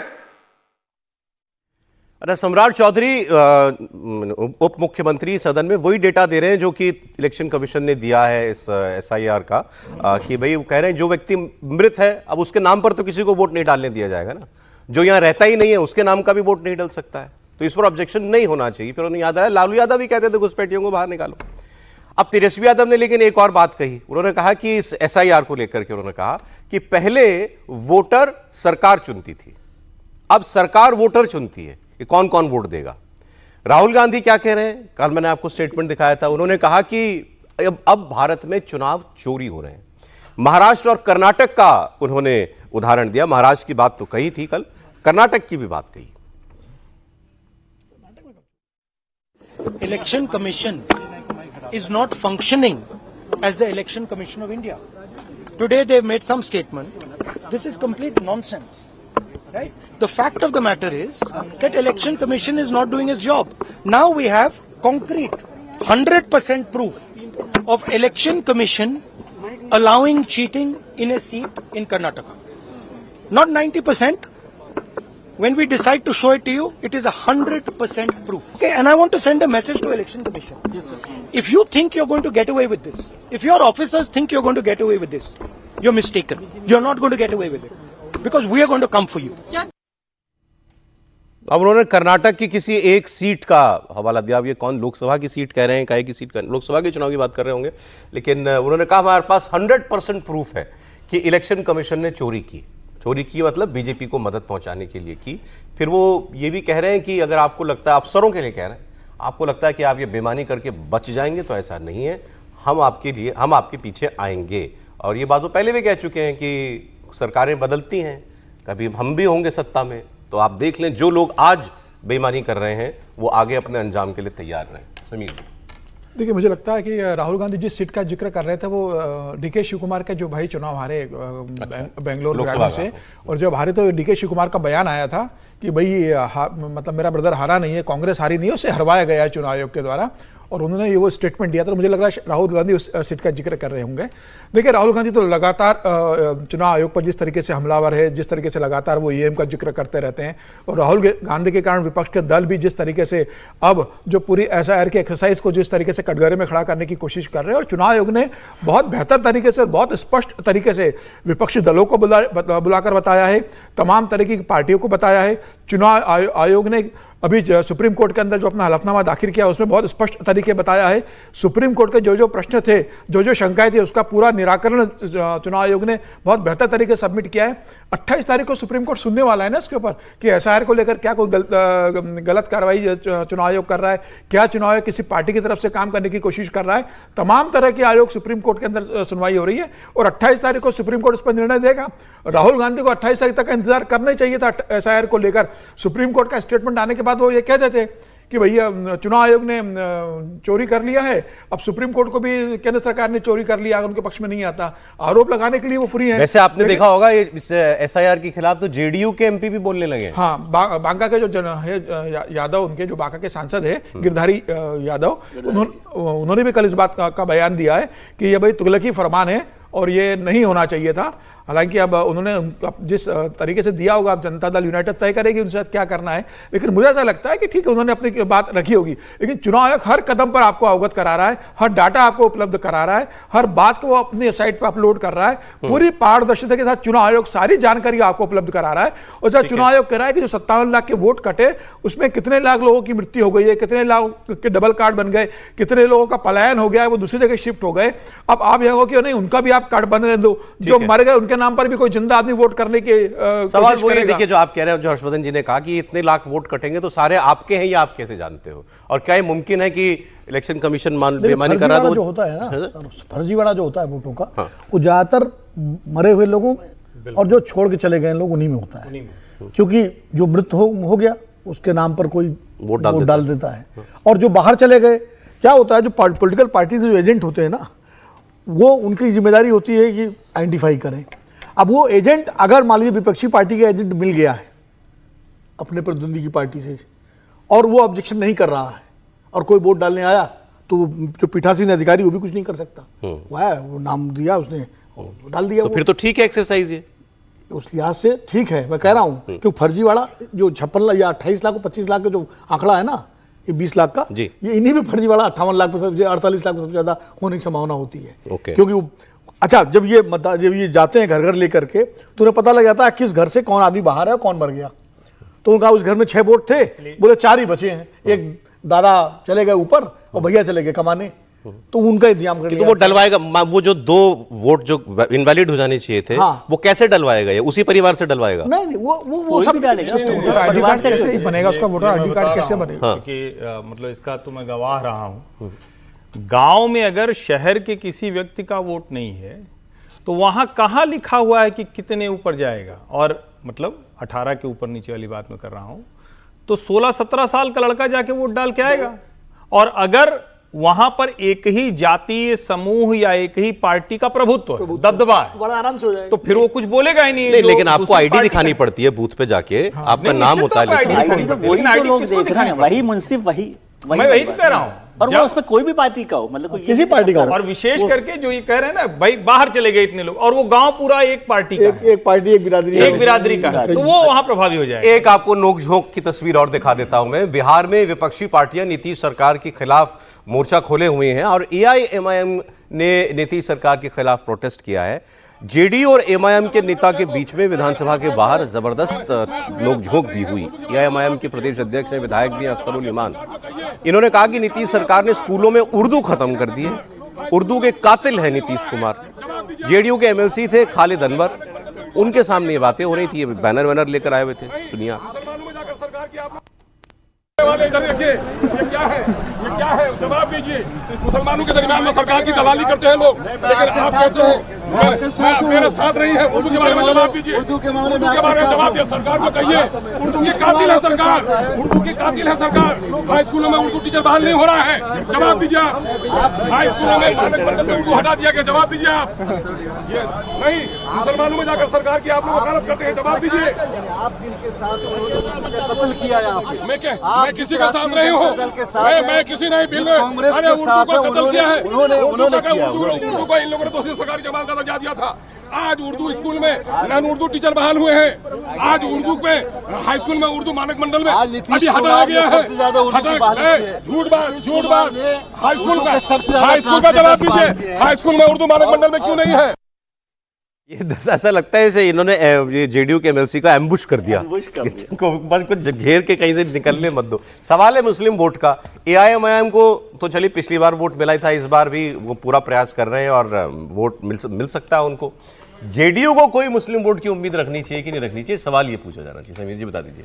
नहीं, मुझे लग रहा है कि जेडीयू को अब बहुत ज़्यादा उम्मीद नहीं करना चाहिए मुसलमान वोटों की। जिस तरीके से वक्फ बिल पर लोकसभा में और बाकी लल्लन सिंह ने पक्ष रखा और जिस तरीके से लगातार ये कहा जा रहा है कि भाई नीतीश कुमार पूरी तरीके से भारतीय जनता पार्टी के कहने में चले गई, तो मुझे लगता है बहुत ज़्यादा वोट अब मुसलमानों के जनता दल यूनाइटेड को नहीं मिलेंगे। लेकिन ये जो पार्टियों के सारे जो प्रदर्शन हो रहे हैं, ये त्योहारों के समान है। जब त्यौहार आता है तो अपने ग्राहकों को लुभाने के लिए तमाम स्कीमें जारी कर दी जाती। दिल्ली में हरियाणा भवन में आरएसएस प्रमुख मोहन भागवत की आज मुस्लिम धर्मगुरुओं इमामों के साथ बैठक हुई। थोड़ी देर पहले ये मुलाकात खत्म हुई है। संसद के मॉनसून सत्र के बीच कल रात दिल्ली के एक 5 स्टार होटल में जमीयत उलमाए हिंद के अध्यक्ष महमूद मदनी ने विपक्षी सांसदों के लिए डिनर दिया। अब इसमें जो ज्यादातर सांसद पहुंचे तो मुसलमान ही थे। कांग्रेस के, समाजवादी पार्टी के, कई और पार्टीज के सांसद वहां थे, लेकिन ज्यादातर उसमें मुस्लिम थे। अखिलेश यादव संसद भवन के पास एक मस्जिद में गए। बीजेपी ने कहा कि आपने वहां जाके पॉलिटिकल मीटिंग की है, और भारतीय जनता पार्टी ने कहा कि अच्छा हम भी इसी मस्जिद में जाकर हम भी मीटिंग करेंगे। ये बीजेपी का जो अल्पसंख्यक मोर्चा उसने कहा। तो एक एक करके इन खबरों की बात कर ले। दिल्ली में आरएसएस चीफ मोहन भागवत मुस्लिम धर्मगुरुओं के साथ क्यों मिले? मीटिंग हरियाणा भवन में हुई और इसके लिए केजी मार्ग पर बनी मस्जिद से मुस्लिम धर्मगुरु और देश भर से आए इमाम हरियाणा भवन पहुंचे हुए थे। इस मीटिंग में मोहन भागवत के साथ साथ आरएसएस की तरफ से दत्तात्रेय होसबोले, कृष्ण गोपाल जी, रामलाल जी, इंद्रेश कुमार जी जो मुस्लिम राष्ट्रीय मंच के कर्ता धर्ता हैं, वो इसके अंदर थे। बताया जा रहा है कि एमआरएम की तरफ से ये बैठक आयोजित की गई थी। अब इसमें ऑल इंडिया इमाम ऑर्गेनाइजेशन के चीफ उमर इलियासी साहब वो भी शामिल हुए। तो मुद्दा क्या था, ये हमारे एक सहयोगी शोएब रजा वहीं इस बैठक में मौजूद थे, वे इसके बाद कवर कर रहे थे। उनकी एक रिपोर्ट देखिए। मैं इस वक्त दिल्ली की केजी मार्ग स्थित मस्जिद पर मौजूद हूँ। ये जो मस्जिद है, इसी में कुछ साल पहले आरएसएस चीफ मोहन भागवत आए भी थे और आज इसी मस्जिद में जमा हुए हैं देश के अलग अलग हिस्सों से मुस्लिम इमाम और मुस्लिम बुद्धिजीवी। इस मस्जिद के इमाम है वो उमर इलियासी साहब है, और ये आप देख भी रहे कि राष्ट्रीय इमाम संगठन है, यानी कि ऑल इंडिया इमाम ऑर्गेनाइजेशन, उसके चीफ वो इमाम भी है। उन्हीं की रहनुमाई में या उनकी क़यादत में ये मुलाकात होनी है। अब सवाल ये कि ये फिर कोई एक आउटरीच प्रोग्राम है। अभी शोएब आपको जो मस्जिद दिखा रहे थे 2022 में शायद या 23 में संघ प्रमुख जो हैं वो इस मस्जिद के अंदर गए थे, और तब काफ़ी चर्चा का विषय बना था कि संघ प्रमुख जो हैं वो मस्जिद में गए। अब इस मीटिंग का क्या मकसद हो सकता है समीर जी?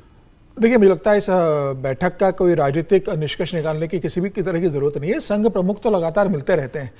अब अखिलेश यादव जाएंगे तो अखिलेश तो अपनी राजनीति के लिए जाएंगे, संघ प्रमुख किसी राजनीति के तो मकसद से गए नहीं होंगे क्योंकि भारतीय जनता पार्टी का वोट बैंक बनाना है। संघ का तो अपना काम है। मुस्लिम राष्ट्रीय मंच ने यह प्रोग्राम ऑर्गेनाइज किया था। संघ प्रमुख पहले 2022 में भी मुलाकात की थी, अब फिर मिल रहे हैं। अभी जब कर्नाटका में गए थे पिछले साल, कर्नाटक में भी वो मुस्लिम बुद्धिजीवियों से मिले थे। उसके पहले नॉर्थ ईस्ट के दौरे पर गए थे, वहां भी उन्होंने मुस्लिम बुद्धिजीवियों से मुलाकात की। दरअसल राष्ट्रीय सेवक संघ अब 100 साल में चला गया। अब संघ को लग रहा है कि भाई एक वर्ग है जो बराबर समाज के अंदर इस बात की धारणा देता है कि संघ मुसलमानों का विरोधी है, जबकि संघ कहता है कि भाई सामाजिक समरसता की हम बात करते हैं, हम सब धर्म संभाव की हम बात करते हैं, किसी धर्म के खिलाफ हम नहीं है। मुझे लगता है कि संघ अपनी बात रखता होगा। और जिस तरीके से जो मोहन भागवत जी का जो बयान आया था कि भाई हर मस्जिद के नीचे आप शिवलिंग मत ढूंढिए, वो बयान भी इसी दृष्टिकोण से महत्वपूर्ण था कि जिस तरीके से उस समय तमाम तरह के केसेस कोर्ट पे चल रहे थे, ज्ञानवापी लेकर जिस तरह के था, तो संघ प्रमुख ने संदेश देने की कोशिश की थी भाई कि समाज का सामाजिक माहौल नहीं बिगड़ना चाहिए। और ये जो आरोप लगता है कि इसके पीछे राष्ट्रीय संघ की बड़ी भूमिका है, संघ ने अपने आप को अलग किया था स्पष्ट बयान देकर मोहन भागवत ने। और आज भी अगर संघ प्रमुख मिल रहे हैं तो संघ को लेकर जो मुस्लिम समाज में गलत धारणाएं बनी रहती है समाज में, उसे दूर करने, अब उसको दूर करने बिल्कुल। अब विजय जी ये ऐसी एक्सरसाइज पहले भी होती रही है बहुत लंबे समय से, मतलब कुछ कुछ होती रही है। और मोहन भागवत जी तो मतलब पिछले खास तौर से 2018 से आप देखें, जब उन्होंने दिल्ली में व्याख्यानमाला में मुसलमानों को लेकर एक नया रुख जाहिर किया था, तब से चल रही है। हालांकि देवव्रत साहब के वक्त भी ऐसी एक्सरसाइज हुई, फिर मुस्लिम राष्ट्रीय मंच तो जी सुदर्शन जी थे तब बना था। अच्छा। लेकिन ऐसा होता है कि मुस्लिम राष्ट्रीय मंच आज तो आपने कहा कि वो संघ के लिए आयोजित कर रहा है, और एक बार अभी उन्होंने वो किया था इफ्तार पार्टी, तो संघ ने कहा कि ये हमारे साथ नहीं है, हमारे संगठन नहीं है। तो एमआरएम की है किसका फिर? एमआरएम इन्हीं का है। एमआरएम केवल इंद्रेश जी का है।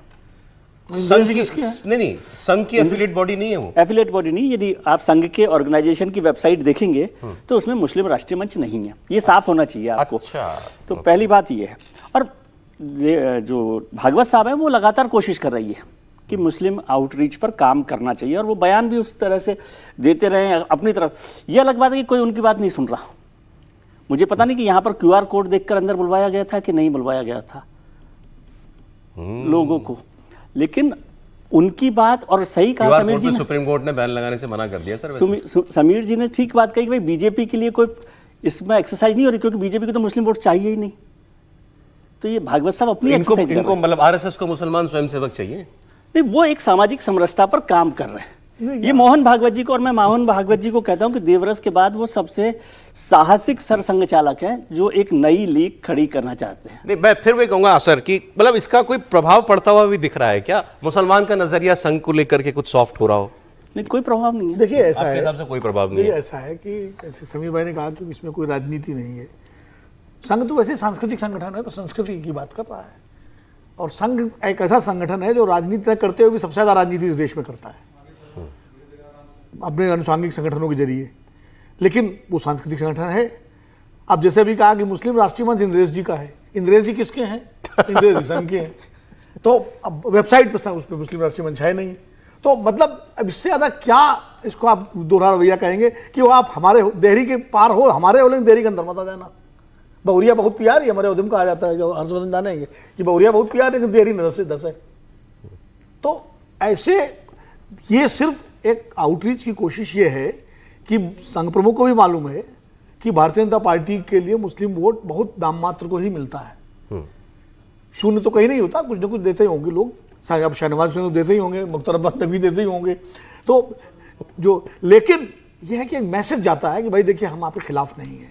और ऐसा होता है कि अगर आपका कोई प्रतिद्वंदी है, विरोधी है, ठीक है, और आप उससे मुस्कुराकर नमस्ते कर दिए तो थोड़ा सा सॉफ्ट हो जाएगा। आप इसको पॉलिटिकल एक्सरसाइज ही मानते हैं? बिल्कुल पॉलिटिकल एक्सरसाइज। ऑलराइट, चलिए ठीक है। मैं अगली सर आप अगली में जोड़ दीजिएगा। ठीक है। जमीयत उलमा हिंद की बात बता रहा था ना, उसके साथ ही जुड़ जाएगी आपकी बात। जमीयत उलमा हिंद ने कल एक डिनर दिया और इसमें विपक्षी सांसदों को ही बुलाया गया था और उनमें भी ज्यादातर मुसलमान सांसद थे। दिल्ली के 5 स्टार होटल के अंदर ये डिनर था। तस्वीर आप देखिए, चमक रहा है जो कमरा। वक्फ कानून को लेकर चर्चा हुई, हेट क्राइम्स को लेकर चर्चा हुई, जो बताया जा रहा है। अब वक्फ कानून पर सुप्रीम कोर्ट का फैसला आएगा। आपको मालूम है कि जमीयत उलमा हिंद हो या all India Muslim personal law board हो, इन्होंने बहुत बड़े बड़े प्रोग्राम किए थे वक्फ के खिलाफ। देश में हेट क्राइम्स को लेकर जमीयत ने यहाँ पर अपनी चिंताएं रखी और सांसदों से कहा कि आप पार्लियामेंट के अंदर हमारे ये मुद्दे उठाइए, मुसलमानों के मुद्दों को जगह दीजिए। समाजवादी पार्टी के, कांग्रेस पार्टी के कई सांसद इस डिनर में थे। समाजवादी पार्टी से जैसे सांसद मुहिबुल्लाह नदवी थे, अभी इनकी अगली कंट्रोवर्सी भी बताऊंगा आपको। जियाउर रहमान बर्क थे संभल वाले, इकरा हसन थी कैराना वाली, हरिंदर मलिक ये भी पश्चिम उत्तर प्रदेश से हैं। कांग्रेस के इमरान मसूद थे, मोहम्मद जावेद थे, आज़ाद समाज पार्टी के चंद्रशेखर भी यहाँ पर जो हैं वो आए हुए थे, और भी कई सांसद इसके अंदर थे। और जमीयत के महासचिव महमूद मदनी ने इस बैठक में देश के मौजूदा हालात, अल्पसंख्यकों की हालत और ख़ास तौर पर मुसलमानों को जो चुनौतियाँ पेश आ रही हैं उसकी बात की। बिहार में वोटर लिस्ट रिविजन को भी मुद्दा बनाया। असम में जो जंगल की जमीन पर अतिक्रमण हटाने के लिए बुलडोजर चल रहा है उसकी भी बात इसके अंदर की गई। सुप्रीम कोर्ट का जो फैसला है ना, यकीनन उस फैसले से पहले तो हम लोग कुछ नहीं कर सकते, और फैसले का हमें इंतजार है और हमें उम्मीद भी है, तवक्को है कि जिस तरह से जो बातें रखी गई हैं उसके हिसाब से हमारी बातों को जो है सम्मानीय सर्वोच्च न्यायालय की तरफ से हमें हक और इंसाफ मिलेगा। तो सारे इश्यूज पे डिस्कशन हुआ। देश में जो भी हेट क्राइम बढ़ रहा है, खासतौर से माइनॉरिटीज को जिस तरह टारगेट किया जा रहा है, उन तमाम इश्यूज पे डिस्कशन हुआ और जमीयत ने ये चाहा कि इस तरह के मुद्दों को पार्लियामेंट में रेज किया जाए। तो हम लोगों ने कहा कि मुस्लिमों पर ही नहीं, सब पर हो रहे अत्याचार, और हम लोग चाहते हैं कि सब लोग एकजुट हों, एकजुट होकर के अपने देश को चलाएं जैसे सेकुलर। जी हर्षवर्धन जी बताइए, संघ भी मुसलमानों से मिल रहा है, जमीयत मुसलमान सांसदों से मिल रही है। नहीं, देखिए कितना अंतर है। कई बार लोग कहते हैं कि संघ और कोई भी जो मुस्लिम संगठन होते हैं एक जैसे होते हैं, नहीं होते हैं भैया एक जैसे। संघ की कोशिश क्या है? संघ राजनीति नहीं कर रहा है। संघ जो कर रहा है उसको समझिए। संघ समाज में काम करता है। रोज जब इस तरह की मारामारी होगी, हिंदू मुसलमान का झगड़ा होगा, बहुत विद्वेष जहर होगा, तो उसमें संघ के काम में दिक्कत आती है। अब अभी विजय जी ने, चूंकि विजय जी के वन लाइनर बड़े शानदार होते हैं, तो उन्होंने कहा QR कोड कर अंदर देखकर अंदर बुलाया कि नहीं, तो देश के लोगों को इसका जवाब जान लेना चाहिए। कोई भी रमेश बन के नहीं आया था। समझिए इसको, इस स्पष्टता को समझ लीजिए, समझ में आ जाएगा कि क्यों ये सारा विवाद। कोई रमेश बन के नहीं आया था, सब रहीम रहमान ही बने हुए थे, इसलिए वहां कोई दिक्कत नहीं है। इसको समझिए। जो मोहन जी गए थे या उनके साथ संघ के वरिष्ठ प्रचारक गए थे, वो सब हिंदू एकता, हिंदू संगठन के लिए काम कर बता के गए थे। जो मुसलमान हैं वो मौलाना है, उमर इलियासी हैं, वो इमाम संगठन चलाते हैं, बता के गए थे। यही तो बस करना है। हिंदू मुसलमान का इस देश में असली झगड़ा है जो फ्रॉड सेकुलर हैं। विनोद जी, यहां नेशनलिस्ट वाला मसला नहीं है कि आप पहचान छिपाने की बात करते हैं। आप पहचान छिपाना बंद कीजिए ना। अब दूसरा वाला क्या है? वो कमरे में मिल रहा है, किससे मिलेगा? किसी और सांसद को नहीं बुला सकते थे, उन्हीं को बुलाना है जो मुसलमानों की बात करेंगे। कैसे भाई? आप दूसरे को समझाने तक को तैयार नहीं।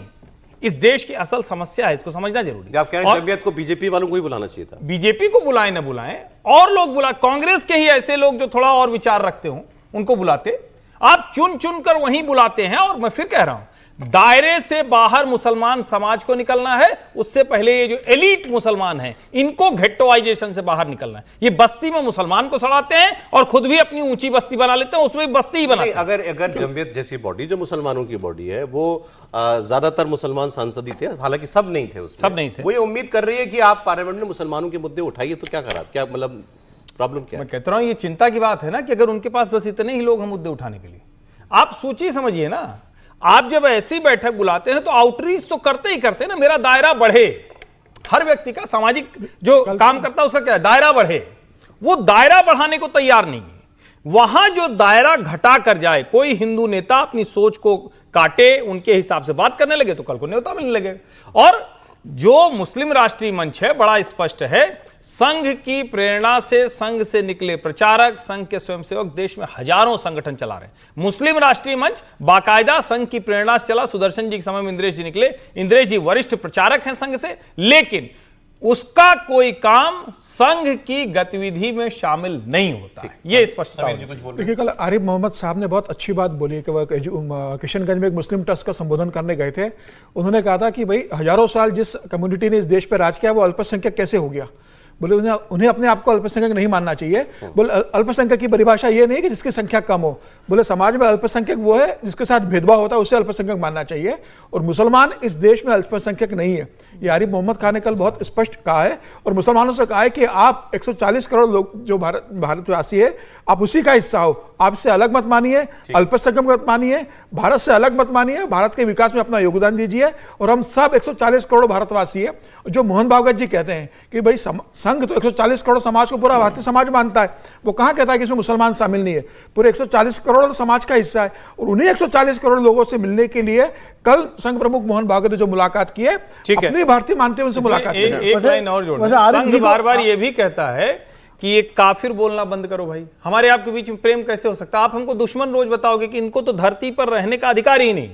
संघ ये कहता है, संघ ने पिछली बार भी बात कही थी, इस बैठक में भी ये सारे चीजें कही गई। कहां कहां हमारे आपके कॉन्फ्लिक्ट हैं उसको आप ठीक कीजिए, आप अपना काम कीजिए, आप मुसलमान हैं करिए, लेकिन मूलतः आप हिंदू हैं, ये संघ बार बार कहता है। उसमें संकोच नहीं, इसी में तो प्रॉब्लम है। हाँ, लेकिन ये है सच है, इसमें क्या करिए? लेकिन वो संघ प्रमुख जो है स्वयंसेवक को भी तो ये बात समझा दें। एक ही लाइन में तो क्या, संघ प्रमुख स्वयंसेवकों को भी तो ये बात समझा दें। आरिफ साहब को ये इल्हाम बहुत देर से हुआ जो समीर कह रहे हैं, वरना आरिफ साहब अलीगढ़ मुस्लिम यूनिवर्सिटी से जब निकले थे और कांग्रेस में आए थे अब्दुल्ला बुखारी के रास्ते से, तो उस वक्त तो उनकी भाषा कुछ और थी। उसके बाद राजीव गांधी शाहबानो प्रकरण से जब उन्होंने शुरू किया तो थोड़ा सा शिफ्ट हुए, फिर वीपी सिंह के साथ गए, तो वहाँ हमेशा अल्पसंख्यक मुद्दों को उठाते रहे। तो ऐसा नेताओं की, आप उनको प्रोग्रेसिव मुसलमानों की गिनती में मानते हैं कि नहीं? पढ़ा लिखा बहुत मौजूद आदमी है, हमारे बहुत अच्छे मित्र हैं, लेकिन मैं ये भी मानता हूँ कि समय के अनुसार नेताओं की भाषा और विचार बदलते रहते हैं। ठीक, अभी जो अगली खबर है, अब बताइए इसमें कुछ कंट्रोवर्सी होनी चाहिए थी कि नहीं? अखिलेश यादव अपनी पार्टी के सांसदों के साथ पार्लियामेंट के करीब मस्जिद है, वहां पर चले गए। इस मस्जिद के इमाम है रामपुर के सांसद मोहिबुल्ला नदवी। तस्वीर देख लीजिए आप, अंदर सब मस्जिद के अंदर बैठे हुए, जमीन पर बैठे हुए। समाजवादी पार्टी के सांसद अखिलेश यादव उनके साथ थे। तो बीजेपी ने यह कहा कि अखिलेश यादव तो मस्जिद में भी पॉलिटिक्स करने लग गए, मस्जिद में जाकर पॉलिटिकल मीटिंग की। यूपी के deputy chief minister Keshav Prasad Maurya, उन्होंने कहा कि अखिलेश यादव के मस्जिद में जाने से पहले लाल टोपी की बजाय सफेद जालीदार टोपी अगर वो लगा लेते तो और बेहतर होता। दूसरे डिप्टी चीफ मिनिस्टर हैं ब्रजेश पाठक, उन्होंने कहा कि अखिलेश ने मस्जिद में मीटिंग की है, अब इससे ही साफ हो जाता है कि समाजवादी नहीं, अब ये नमाजवादी पार्टी हो चुकी है। इसके बाद मोहिबुल्ला नदवी जो इमाम थे यहाँ के और सांसद भी हैं, उन्होंने सफाई दी। उन्होंने कहा कि मस्जिद में कोई सियासी बात नहीं हुई, ये कोई मीटिंग भी नहीं थी, एक ऐतिहासिक मस्जिद है, देश और दुनिया के बड़े बड़े नेता यहाँ पर आते हैं, इसीलिए उन्होंने अखिलेश यादव को भी एक बार यहाँ आने के लिए बुला लिया था। और अखिलेश यादव समाजवादी पार्टी के सांसदों को केवल मस्जिद दिखाने के लिए यहाँ पर लेकर के आए थे। सुनिए। समाजवादी पार्टी के मुखिया, समाजवादी पार्टी हमेशा संविधान का उल्लंघन करते रहते हैं। भारतीय संविधान स्पष्ट कहता है कि राजनीतिक कार्यों के लिए हम धर्म का इस्तेमाल नहीं करेंगे और उनका संविधान पर कोई भरोसा नहीं है। हमेशा वो नमाजवादी बने रहते हैं और वही उन्होंने आगे बढ़ाने का काम किया। बीजेपी नकारात्मक लोगों के एक समूह है, आस्था सकारात्मक है, आस्था जोड़ती है। हर जोड़ने वाली चीज से भारतीय जनता पार्टी चिढ़ती है, उनको नकारात्मकता चाहिए। आस्था और कोई भी धार्मिक स्थान कभी नकारात्मकता नहीं ला सकता, नेगेटिविटी नहीं ला सकती। कोई अच्छी बात करोगे आप जोड़ने की, सम्मान की, व्यवहार की, तो वो चिढ़ते हैं। हम लोग जोड़ने की राजनीति करते हैं, लोग साथ आएं, साथ चलें, एक दूसरे से हम मिलें जुलें, उठे बैठें। भारत की संस्कृति यही है, भारत की पहचान भी यही है। ये मिली जुली संस्कृति के खिलाफ भारतीय जनता पार्टी के लोग हैं।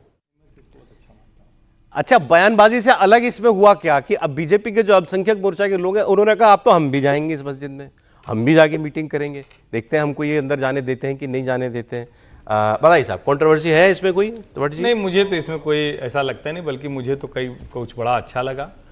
मुसलमानों ने, जो डिम्पल जी हैं सांसद हैं, उन्होंने सर पर पल्लू तक नहीं किया था और वो भी उस मस्जिद में थी, तो प्रोग्रेसिव ये हुआ, अच्छा हुआ। मतलब मैं तो इसको इस तरह से देखता हूँ, अखिलेश जी गए, उन्होंने भी कोई टोपी ऐसी नहीं लगाई थी, तो ये भी बड़ा अच्छा है। तो एक तरह से कहें कि ये तो खुलापन है, सारी मस्जिदों को ऐसे प्रोग्रेसिव होना चाहिए। औरतें एकदम ढक के चलें न चलें उस सब का, और मैं ये मानता हूँ ठीक है। और इसके पीछे एक चीज समझिए, इसके जो इमाम साहब हैं वो वही हैं जो रामपुर से सांसद हो गए, तो बेचारे भागते भागते पहुंचे थे वहां।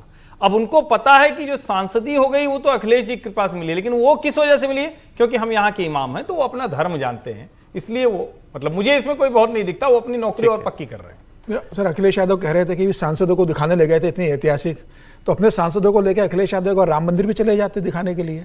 नहीं, ये उसमें क्या कम्युनल बात दिक्कत आप है? कर रहे हैं। सॉरी, राम मंदिर चले जाते ना सैंतीस सांसदों को लेकर, जब यहाँ बैठक कर सकते सांसदों को दिखाने, तो राम मंदिर क्यों नहीं जा रहे रहना चाह रहे हैं समीर जी, ये बड़ी दिक्कत है। आप अभी भी अरे मस्जिद वो है ना जो मतलब इंदिरा जी के संशोधन पार्लियामेंट से पहले है जो उसमें गोलचक्कर पड़ती है, वही मस्जिद है ना? कौन सी मस्जिद? ये जो मस्जिद जिसकी बात हो रही है, ये सामने जो संसद के ये संसद के सामने ही जो मस्जिद संसद सामने वाली और वो गोल चक्कर वाली मस्जिद तो वो है जहाँ संघ प्रमुख गए थे।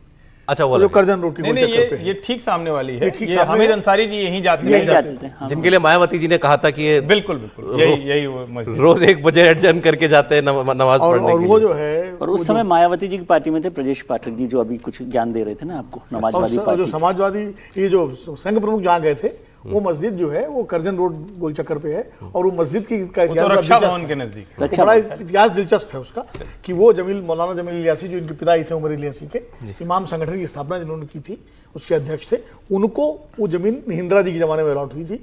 और ये एक तरह से उनको खड़ा किया गया था मौलाना अब्दुल बुखारी के समानांतर, ओके, जो शाही इमाम जामा मस्जिद के इमाम थे, इनके अहमद बुखारी के पिताजी, चूंकि वो इंदिरा गांधी के खिलाफ हो गए थे, उस वक्त उनको खड़ा किया गया था मौलाना जमील इलियासी को। और मौलाना जमील इलियासी बड़े लिबरल थे, वो इंदिरा जी के भी साथ थे, वो नरसिंह राव के भी साथ थे, वो अटल जी के भी साथ थे। तो वो कहते थे, एक बार हमारे बड़े अच्छे मित्र थे, मैंने उनसे पूछा मौलाना आप कहाँ? बोले मैं तो फ्रीलांसर हूँ। बोले हम तो नहीं, अब उनके जो बेटे हैं ये फ्रीलांसर नहीं है। उन्हें उनकी बात सही थी, उनका कहना था कि हम मजहबी आदमी, हम सियासी नहीं है, हम तो जो हुक्मरान होगा, जो देश का वजीर आजम होगा, उसके साथ है।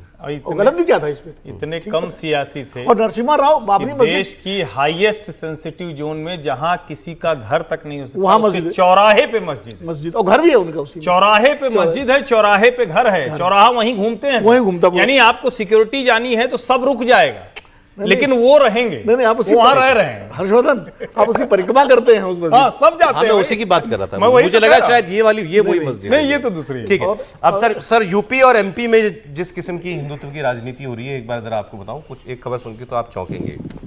यूपी में ये जो धर्मांतरण करने वाला व्यक्ति पकड़ा गया है, छांगुर, अब इसके तार जो है जाकिर नायक से जुड़ते जा रहे हैं। ये बड़ा गंभीर मामला है। जाकिर नायक कौन है? जाकिर नायक वो है जिसकी हेट स्पीचेस को लेकर के उसके ऊपर मुकदमे हुए, मनी लॉन्ड्रिंग के भी आरोप हैं, उसको पुलिस ढूंढ रही है और मलेशिया में जाकर के सेटल हो गया है वो आदमी। अब छांगुर अधर्म का चेहरा है या फिर जाकिर नायक का मोहरा है? सवाल यह है। छांगुर की कोठी के अंदर जो है जाकिर नायक के शो होते थे, ये खबर पुलिस ने बताई है। 3-3 घंटे के वीडियो रोजाना ये छांगुर बाबा नाम का आदमी ये उन लड़कियों को दिखाता था, ज्यादातर लड़कियां ही थी जिनको इसने कन्वर्ट किया, जिनका ब्रेन वॉश करना था, तो उनको जाकिर नायक के वीडियो दिखाए जाते थे। और जाकिर नायक की वीडियो तो सारे जहरीले, ज्यादातर वीडियो उसके जहरीले वीडियो, जिसमें वो आपको हिंदू धर्म में क्या खराब है, देवी देवताओं की कुछ नहीं होते, कैसे हिंदू भगवान जो है वो अपनी रक्षा नहीं कर सकते, ये सारी बातें तो उस व्यक्ति ने कही हैं। वो सारी बातें वो वहाँ बताई जाती थी। क्या क्यों इस्लाम धर्म जो है वो महान है और वही सच्चा धर्म है, ये बातें जो है। तो जाकिर नायक को एक इन्फ्लुएंसर के तौर पर ये छांगुर जो है वो इस्तेमाल कर रहा था। अच्छा, बात यहीं तक होती तो बात अलग थी। अब सवाल ये भी आ रहा है सामने कि क्या फंडिंग जो हुई, जो 100 करोड़ रुपया कहा जा रहा है और अब ईडी भी उसकी जांच कर रही है, उन 100 करोड़ रुपयों में क्या इस जाकिर नायक का भी कोई कंट्रीब्यूशन था? और अगर ये एस्टैब्लिश हो गया, मुझे वीडियो दिखाना तो चूंकि कोई बड़ी बात नहीं है, वीडियो तो हर जगह अवेलेबल है उसके, लेकिन अगर पैसा जुड़ गया जाकिर नायक का इसके साथ, तो फिर ये रैकेट जो है सही मायने में एक इंटरनेशनल रैकेट कहलाएगा। और आपने अगर हाल फिलहाल में गौर किया हो तो इस तरीके के धर्मांतरण के गैंग जो है अब कई जगहों से पकड़े जाने लगे।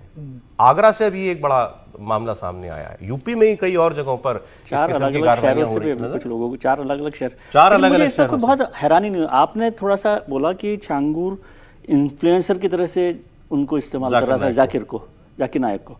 मुझे तो उल्टा लगता है कि जाकिर नायक के मोहरे के तौर पर, मतलब उसके काम को आगे बढ़ाने का काम, क्योंकि अब जाकिर की एंट्री यहाँ नहीं हो सकती, तो उसके लिए छांगुर कर रहा हूँ। और ये जो इन्वेस्टिगेटिंग एजेंसी है उनको इस कनेक्शन को तो बहुत जल्दी ढूंढना चाहिए था कि जाकिर के पास पैसा है ना। हाँ, वही बात हो रही, क्या जाकिर नायक ने पैसा लगाया इसमें? हो सकता है इसमें, मतलब जाकिर नायक का पैसा नहीं सर, इसमें अगर से बहुत डिटेल में अगर जांच होगी तो कई बड़े जो नेता है, जो मुस्लिम नेता है, जो चाहे वो महाराष्ट्र के हो एक मध्य प्रदेश के पूर्व बड़े नेता है कांग्रेस के, उनके भी संपर्क इस मामले में निकलेंगे जाकिर हुसैन के साथ, और बंबई के कई बड़े कांग्रेस के नेता रहे हैं जिनके ठाकुर के साथ संपर्क निकलेंगे। पैसों का लेन देन का, हवालों का पैसा किन माध्यमों से आया, किन लोगों ने इसको फंडिंग की, कौन लोग थे जो इसको सपोर्ट कर रहे थे। बॉम्बे में तो ये चुनाव लड़ने के लिए देता था पैसे, बिल्कुल। तो कौन है जो बंबई में जाता था, उसको कौन सपोर्ट करता था, किस किस लोग शामिल है? मुझे लग रहा है जो जांच होगी तो कई बड़े नाम निकल कर आएंगे इसमें अंदर से। अच्छा, अब मैं चूंकि आपसे कह रहा था पॉलिटिक्स भी, तो यूपी में अगर आप देखें, ये तो एक चलिए मामला क्राइम का मामला है, इसको ट्रीट कर रही है, लेकिन योगी जी ने इस मामले पर क्या बोला? उन्होंने छांगुर के लिए शब्द इस्तेमाल किया था जल्लाद, ये जल्लाद है। और अलग अलग राज्यों में, जैसा सर ने बताया, 4 राज्यों में इस किस्म के रैकेट्स जो है पकड़े जा रहे हैं। तो एक तो ये चिंता की बहुत बड़ी बात है। दूसरा, इससे अब ये भी लग रहा है कि अभी आप योगी जी के बयान देखिए, वो ताजिया पर जो बयान दिया था, लातों के भूत बातों से नहीं मानते, फिर उन्होंने जिस तरीके से कांवड़ियों का समर्थन किया कि कांवड़िए जो हैं उनको कुछ भी कहा जा रहा है आजकल, तो आतंकवादी उनको जो है वो कह दिया जा रहा है। तो ऐसा लग रहा है कि योगी आदित्यनाथ जो हिंदुत्व की एक्चुअली अपनी पार्टी में सबसे बड़ी लकीर खींचने वालों में से एक हैं, वो अब उस थोड़े और ज़्यादा उस राह पर आगे निकल रहे हैं। और 2027 का जो विधानसभा का जो चुनाव होगा, तब तक क्या ऐसी ही बातें यूपी के अंदर होंगी? त्रिपाठी जी। नहीं, मुझे लगता है कि ये तो बड़ा स्वाभाविक सा है, जिसको कहें कि सबसे आसान अगर किसी को देखना है तो वो यही दिखेगा। और उसके पीछे वजह भी बड़ी साफ है। योगी आदित्यनाथ जिस राह पर जा रहे हैं, वो राह उनकी चुनी हुई, तय की हुई राह थी। वो तो मठाधीश हैं, मठाधीश से वो मुख्यमंत्री की कुर्सी पर बैठे, ब्रांड हिंदुत्व की उनकी इमेज है। लेकिन सामने जो अखिलेश यादव हैं, वो क्या कर रहे हैं? वो भी तो कॉन्ट्रास्ट पैदा कर रहे हैं ना। एक जिसको कहते हैं ना कि अगर व्हाइट के सामने ब्लैक नहीं होगा तो फिर उतना व्हाइट वो नहीं दिखेगा, लेकिन जब व्हाइट के सामने ब्लैक होता है तब वो ज्यादा दिखता है। तो मुझे लगता है कि उत्तर प्रदेश की राजनीति में बहुत स्पष्ट दिख रहा है, दोनों तरफ की राजनीति साफ है। और मैं जो कहता हूं कि अतीक और मुख्तार के बाद छांगुर बड़ा उदाहरण बनने जा रहा है। योगी आदित्यनाथ ने इसे अपनी प्रतिष्ठा पर लिया है, क्योंकि इसमें दोनों चीजें, हिंदू लड़कियों का मतांतरण हो रहा था, कानून व्यवस्था की गड़बड़ी थी, दोनों योगी आदित्यनाथ को सबसे ज्यादा चुभने वाले मसले हैं। तो ये निश्चित तौर पर होता हुआ दिखेगा। वेलकम बैक, आप देख रहे हैं कहानी कुर्सी की। मैं हूं सौरभ, आपके साथ हमारे साथ चारों मेहमान, समीर चौगांवकर साहब, विनोद अग्निहोत्री जी, विजय त्रिवेदी जी, हर्षवर्धन त्रिपाठी जी। कई खबरें जल्दी जल्दी सबकी बात करेंगे। पहले आपको अपडेट आज पार्लियामेंट का दे दूं। मॉनसून सत्र का चौथा दिन था और वो भी धुल गया। धुल गया मतलब वॉश आउट, हंगामे की भेंट चढ़ गया। विपक्ष का प्रोटेस्ट आज भी चलता रहा। दोनों सदनों की कार्रवाई स्थगित कर दी गई है और इस सत्र का चौथा दिन आज पूरी तरीके से हंगामे के नाम रहा।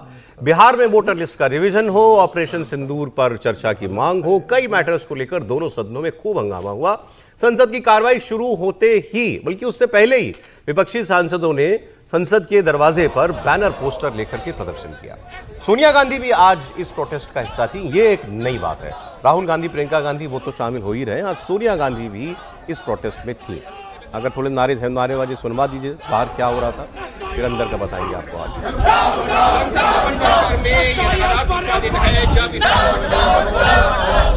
ये देखिए, SIR के लिए लिखा है अटैक ऑन डेमोक्रेसी।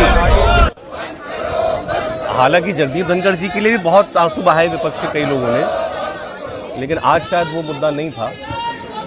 हाँ, लोकतंत्र पर वार भी हुआ है और सोनिया जी इसमें जो है वो शामिल हुई हैं। ऑपरेशन सिंदूर पर जो प्रोटेस्ट हो रहा है वो थोड़ा समझ से परे है, क्योंकि अब तो डेट भी दे दी है सरकार ने 28 तारीख को लोकसभा में 16 जब दोनों जगह 16 घंटे। तो और हाँ, और ऑफिशियली बात चाहे आए कि नहीं, लेकिन रक्षा मंत्री का जवाब तो होगा ही उसमें, शायद प्राइम मिनिस्टर का भी जवाब होगा।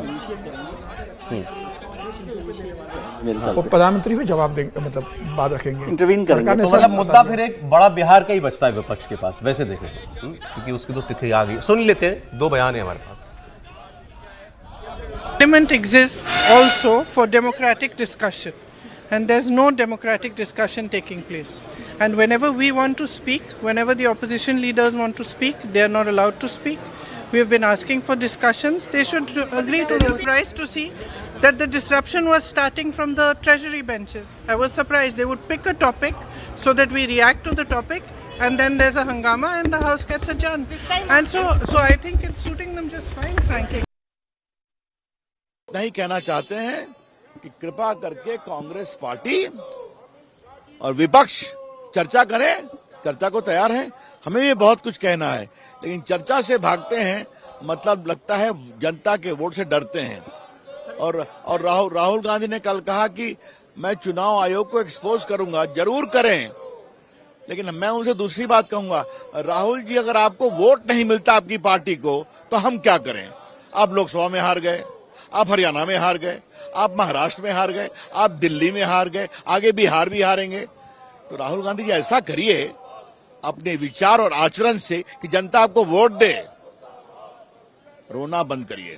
कम ऑन यंग मैन, मैदान में आओ, वहां तय करेंगे। अब ये कहानी नई नहीं है, ये तो अब हम पिछले कई वर्षों से ऐसा ही देख रहे हैं। जो अब आपको भी चीज़ जो है बड़ी हैरान करती होगी कि दोनों साइड कहती हैं कि हम तो चर्चा चाहते हैं, सरकार भी कहती है हम हर मुद्दे पर चर्चा के लिए तैयार हैं, पर चर्चा होती क्यों नहीं है? फिर प्रॉब्लम कहाँ पर आ रही है और हर सत्र में ऐसा क्यों हो रहा है? सरकार अपने काम तो करा लेती है, लेकिन कितने दिन इसी तरह हंगामे में जो है वो बर्बाद होते हैं? विजय जी बताइए पहले। देखिए, एक तो जो सदन से पहले प्रदर्शन जो होता है वो इसलिए करते हैं सब लोग कि प्रदर्शन एक बार कर दें, अपनी जो बात रख दी है, उसके बाद हाउस चलाएं। नॉर्मली इसलिए होता है, आमतौर पर रोजाना होता है प्रदर्शन सदन की कार्रवाई से पहले। सदन की कार्रवाई के बाद प्रदर्शन तब होता है जब कोई वहां पर कोई ऐसा इश्यू हो गया जो उनके इशू हैं, उनको लेकर वो पहले 10:30 बजे कर लिया, 11 बजे सब लोग हाउस में चले गए और उसके बाद कार्रवाई हुई। लेकिन ये बहुत महत्वपूर्ण सवाल है कि दोनों लोग कहते हैं कि चर्चा शुरू, हम चर्चा चाहते हैं और होती चर्चा नहीं। तो जैसे प्रियंका जी अभी कह रही थी कि वो लोग हमको इस तरह से करते हैं, कोई ना कोई ऐसा इशू कर देते हैं जिससे हम नाराज हो जाते हैं और फिर हम लोग भी हंगामा करते हैं और वो बात हो जाती है। तो सरकार को कोई फायदा है हाउस ना चला के? सरकार का कोई नुकसान नहीं हो रहा। मैं बार बार ये कहता हूँ कि नुकसान हाउस नहीं चलने से विपक्ष का होता है, सरकार का कोई नुकसान नहीं होता। सरकार का यदि बिजनेस है वो पूरा हो ही जाता है, बल्कि जो जनता के मुद्दों को विपक्ष को रखना चाहिए उसका मौका विपक्ष अपने आप खो रहा। बल्कि इस बार तो क्या हो कि 1 हफ्ता बढ़ा दिया सेशन, 1 हफ्ता ज्यादा था, तो वो 1 हफ्ता पूरा का पूरा वॉश आउट हो गया और अब वो चाहते नहीं कि प्राइम मिनिस्टर नहीं है। नुकसान भी और गलती भी विपक्ष की मान रहे हैं आप इसमें, हाउस नहीं चलने में, या सरकार भी दोषी है कहीं? सरकार भी दोषी होगी, क्योंकि सरकार की जिम्मेदारी हम लोग मोटे तौर पर मानते हैं कि कैसे काम करना है, लेकिन सरकार का कोई बड़ा नुकसान हो रहा हो हाउस नहीं चलने से, वो मुझे नहीं लगता। वहां कौन पर जिम्मेदार है बताइए समीर जी हाउस नहीं चलने के लिए? बहुत स्पष्ट नजर आ रहा है कि विपक्ष की जिम्मेदारी इस सेशन को चलने को देख। जिस बात पर विपक्ष ने सर्वदलीय बैठक में मांग की थी कि भाई हम पहलगाम पे चर्चा करना चाहते हैं, हम ऑपरेशन सिंदूर को लेकर चर्चा करना चाहते हैं, हम SIR के ऊपर चर्चा करना चाहते हैं, सर्वदलीय बैठक में राजनाथ सिंह ने भी ये बात कहा, संसदीय कार्य मंत्री किरण रिजिजू ने इस बात का कहा, ओम बिरला जी ने भी कहा कि भाई सबको मौका मिलेगा, पूरी हम चर्चा होगी और सरकार जवाब देगी। जिस दिन पार्लियामेंट का सेशन शुरू हुआ उसी दिन सरकार ने दूसरे दिन डिक्लेयर कर दिया कि भाई लोकसभा में और राज्यसभा में अगले सप्ताह कार्रवाई होगी। पहले 15 घंटे और 9 घंटे का जिक्र किया था, अब 16-16 घंटे दोनों जगह सरकार ने डिक्लेयर कर दिया है कि हम सारे प्रश्नों का जवाब देंगे, हम चर्चा के लिए तैयार है। अब आपको किस बात पर आप SIR बिहार के मामले पर है तो सुप्रीम कोर्ट में मामला चल रहा है ना, आप सुप्रीम कोर्ट का धैर्य तो रखिए 28 तारीख तक। पार्लियामेंट में बहस नहीं हो सकती उसमें? नहीं, बहस हो सकती है तो आप चर्चा कीजिए ना उसके ऊपर। जब आप और इस समय तो 15 बिल आने वाले हैं भाई, 7 पुराने बिल और 10 नए बिल एक्सेप्ट नहीं किया उस पर। SIR को लेकर सरकार ने मोशन एक्सेप्ट नहीं किया। तो जब सुप्रीम कोर्ट में मामला चल रहा है 28 तारीख को फैसला आएगा, आपको लगता है कांग्रेस की तरफ से बिल्कुल। और हर बार आप भाई ये इस तरह से एटीट्यूड रखो लोकसभा राज्यसभा के अंदर, लोग पूरा देश देखता है और हर आदमी बड़ा निराश होता है इस बात से कि क्यों जो है हमारे सांसद जो है किसी गलती किसी की भी हो, क्यों नहीं मिलती किसी की भी गलती किसी का मसला नहीं सर। देखिए इस मसले पर तो हम लोग भी कह रहे थे ना, उस दिन हम भी नाराज थे, विजय जी भी बहुत ज्यादा नाराज थे। हम लोग कह रहे थे क्यों नहीं सरकार करा ले रही, तारीख बता दिया, तय हो गया, पहले 16/9 था, अब 16/16 हो गया। अब इसके बावजूद आप एक तरीका निकाल लेते हैं। और जो अभी विजय जी ने कहा वो बात मुझे ठीक लगती है कि आपको जितने मुद्दे खूब प्रदर्शन कीजिए, लेकिन जब समय हो गया तो अंदर जाकर अपनी बात रखिए। और इसमें नुकसान किसका होता है? तो नुकसान विपक्ष का भी नहीं है, वो भी मौज कर रहे हैं। नुकसान किसका है? नुकसान we the people of India, हम भारत के लोगों का है, क्योंकि उनको मुद्दों पर बात नहीं, तो यहां तक सरकार पास करा लेगी। नहीं, विपक्ष कह रहा है हमें चर्चा नहीं करने देते। अभी तक तो हमने ये देखा है कि चर्चा में सत्ता पक्ष भारी पड़ता है विपक्ष के ऊपर, ज्यादातर केसेस में हमने ये देखा है। वो अलग इशू है ना, करना ही वॉकआउट कर जाता है, विपक्ष वॉकआउट कर जाता है। उनके दिमाग में एक आइडिया है, राहुल कांग्रेस के दिमाग में, वो चाहते हैं कि हर चीज को आप ऐसे स्थापित करें कि देश में लोकतंत्र नहीं है, हमें बोलने नहीं दिया जाता, हमारा माइक बंद कर दिया जाता है, सारी संस्थाएं समाप्त हो गई हैं, संसद को बंधक बना लिया है, चुनाव आयोग एकदम गिरवी हो गया है। सब यहां तक कि वो सुप्रीम कोर्ट पर भी कई बार टिप्पणी करते हैं कि अब तो वहां से भी चीजें नहीं होती। तो मुझे लगता है उनका अपना एक एजेंडा स्थापित है, इसके लिए सदन नहीं चल रही। अब जरा कई बार कॉन्ट्रडिक्शन भी होता है। जिस समय राहुल गांधी जी कह रहे हैं बाहर आकर कि हमें बोलने नहीं दिया जा रहा विपक्ष के नेता को, उसी समय सारा झगड़ा हुआ कि वहां पे विपक्ष के नेता बोल रहे थे, उस वजह से सारा हंगामा हुआ राज्यसभा में। ये बात ठीक कह रहे हैं। देखिए एलओपी नहीं, लोकसभा के एलओपी कह रहे हैं मुझे बोलने नहीं दिया जा रहा, और लोग कह रहे हैं कि बीजेपी की नाराजगी इस बात से भी हो गई कि वहां राज्यसभा में मल्लिकार्जुन खड़गे को खूब बोलने दिया जा रहा था और वो खूब धुलाई कर रहे थे सरकार की, और जगदीप धनखड़ उनको रोक नहीं रहे थे। जो मुद्दे चर्चा में उठाए जाने थे वो उन्होंने उसी समय उठा दिए मल्लिकार्जुन खड़गे साहब ने, तभी नड्डा जी को इंटरवीन करना पड़ा। लेकिन मैं एक बात कहूंगा कि ये बात मैं विजय जी की बात से सहमत हूँ कि चर्चा ना होने पर विपक्ष का नुकसान ज्यादा होता है, क्योंकि सरकार अपना बिजनेस करा लेती जब कराना होता है, और वो हंगामे में भी बिल पास करा लेती है। बिल तो पास हो रहे हैं, ध्वनिमत से पास हो जाते हैं बिल, वॉइस वोट से पास हो जाते हैं। लेकिन जो मुद्दे आप उठाना चाहते हैं, सरकार को घेरना चाहते हैं, वो आप हाउस के अंदर उठाएंगे तो ज्यादा बेहतर मैसेज जाएगा, रिपोर्ट होगा, मीडिया में जाएगा, सब जगह जाएगा, रिकॉर्ड पे जाएगा। यहाँ आप मान लीजिए हमेशा यही रहा है कि 10:30 बजे इकट्ठा होते थे, आधा घंटा प्रदर्शन किया और 11 बजे सब अंदर चले जाते थे हाउस के। पहले होता था ये, तैयारी करके आइए, अच्छी चर्चा कीजिए, लोग देखते हैं, वहीं पर जहाँ पोर्च है वहीं से बैठ जाते थे, गांधी जी की मूर्ति नीचे बैठ जाते थे, उसके अंदर चले जाते थे। अब ये नया सिस्टम है कि वो सब बाहर निकल के होने लगा। यूपी की खबर आपको दे रहा हूं, आपने यूपी के ऊर्जा मंत्री का बयान सुना होगा, बड़ी चर्चा में था वो और बड़ा विवाद हुआ उस बात पर। दरअसल पिछले दिनों उनके सामने एक व्यक्ति ने प्रदर्शन किया कि भाई साहब हमारे यहाँ बिजली नहीं आ रही, इतना घंटा घंटा बिजली करे, उन्होंने कहा बोलो जय श्री राम जय श्री राम। तो खूब विवाद हुआ कि मंत्री जी के पास जवाब नहीं अपने विभाग का। फिर इन्होंने इनसे एक सवाल हुआ कि साहब बिहार के अंदर जो है बिजली फ्री कर दी गई है, इस पर आपको क्या कहना है? तो उन्होंने कहा बिजली आएगी तो फ्री होगी ना, बिहार में बिजली आती कहाँ है? बिहार में वो भूल गए कि सरकार तो मेरी पार्टी की भी उसमें है, वो ऊर्जा मंत्री भी बीजेपी के पास है। हाँ, ऊर्जा मंत्रालय भी बीजेपी के पास है बिहार में। तो अब उनको लगा कि भाई ये तो विवाद ज्यादा बढ़ गए, खासकर वो जो अपना यूपी वाला जो बयान था उनका, बोलो जय श्री राम, बहुत खराब बयान भी था।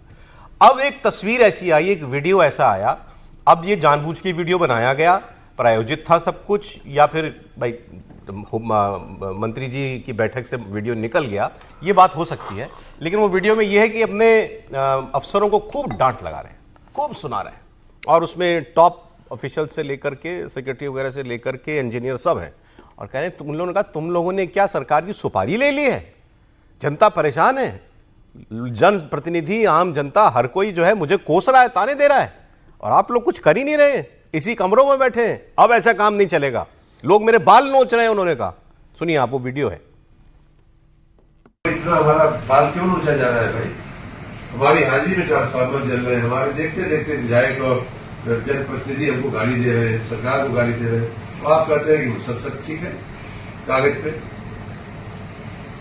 आप लोग जनता से एकदम जुड़े हुए नहीं है, फील्ड में क्या हो रहा है आपको एकदम जानकारी नहीं है। इसी ऑफिस में बैठ करके रिपोर्ट तैयार कर देना बहुत आसान होता है, ये रिपोर्ट सुनने का कोई मतलब नहीं है आप लोगों की।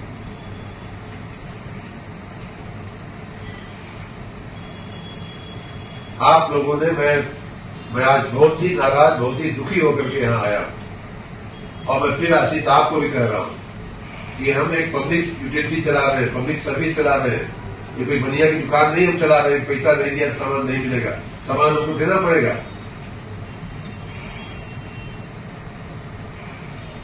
क्या व्यवस्था आप लोग चला रहे हो? छोटी सी बिल नहीं जमा हुआ, पूरे गांव की लाइट।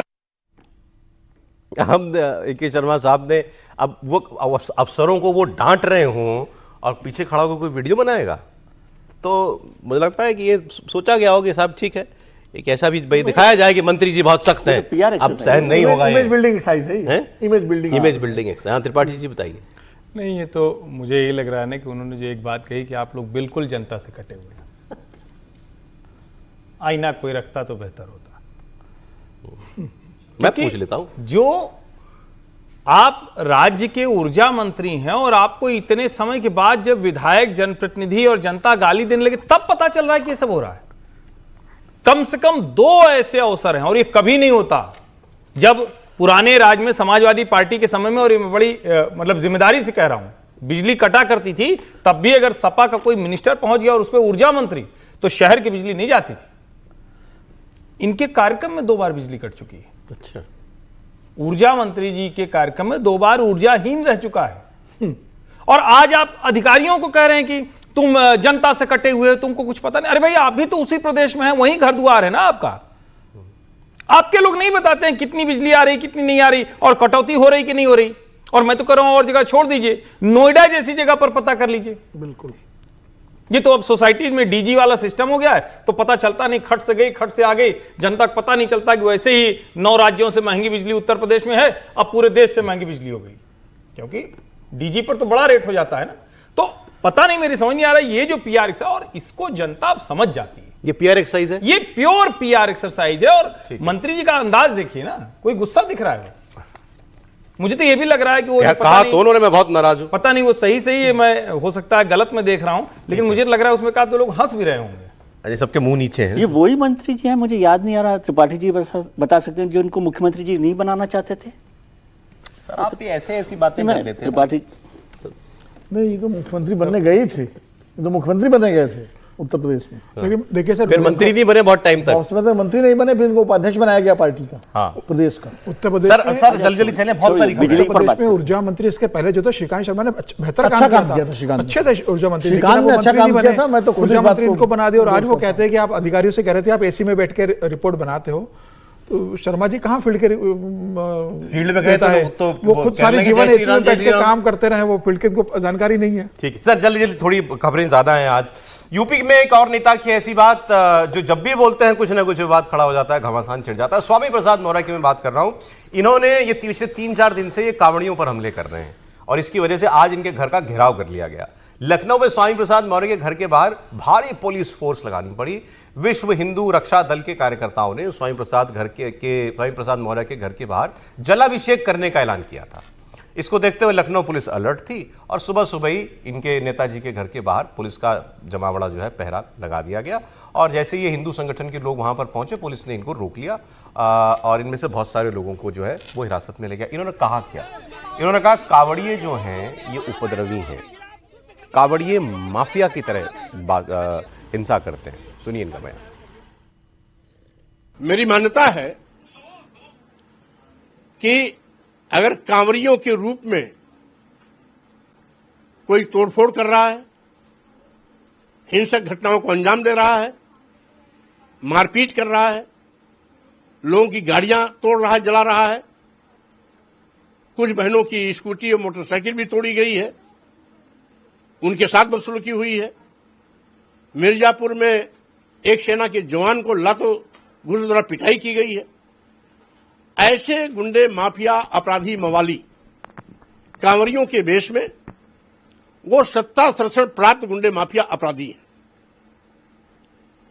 सत्ता संरक्षण प्राप्त गुंडे, माफिया, अपराधी हैं, इसीलिए सरकार उनके खिलाफ कार्रवाई नहीं करती, उन पर फूल बरसाती है, ऐसे अराजक तत्वों का हौसला अफजाई करती है। स्वामी प्रसाद मौर्य के इस बयान के बाद विवाद होना ही था। आप सारे कांवड़ियों को माफिया, गुंडा, अपराधी जो कह रहे हैं, और सरकार क्या कह रही है? योगी आदित्यनाथ ने क्या कहा?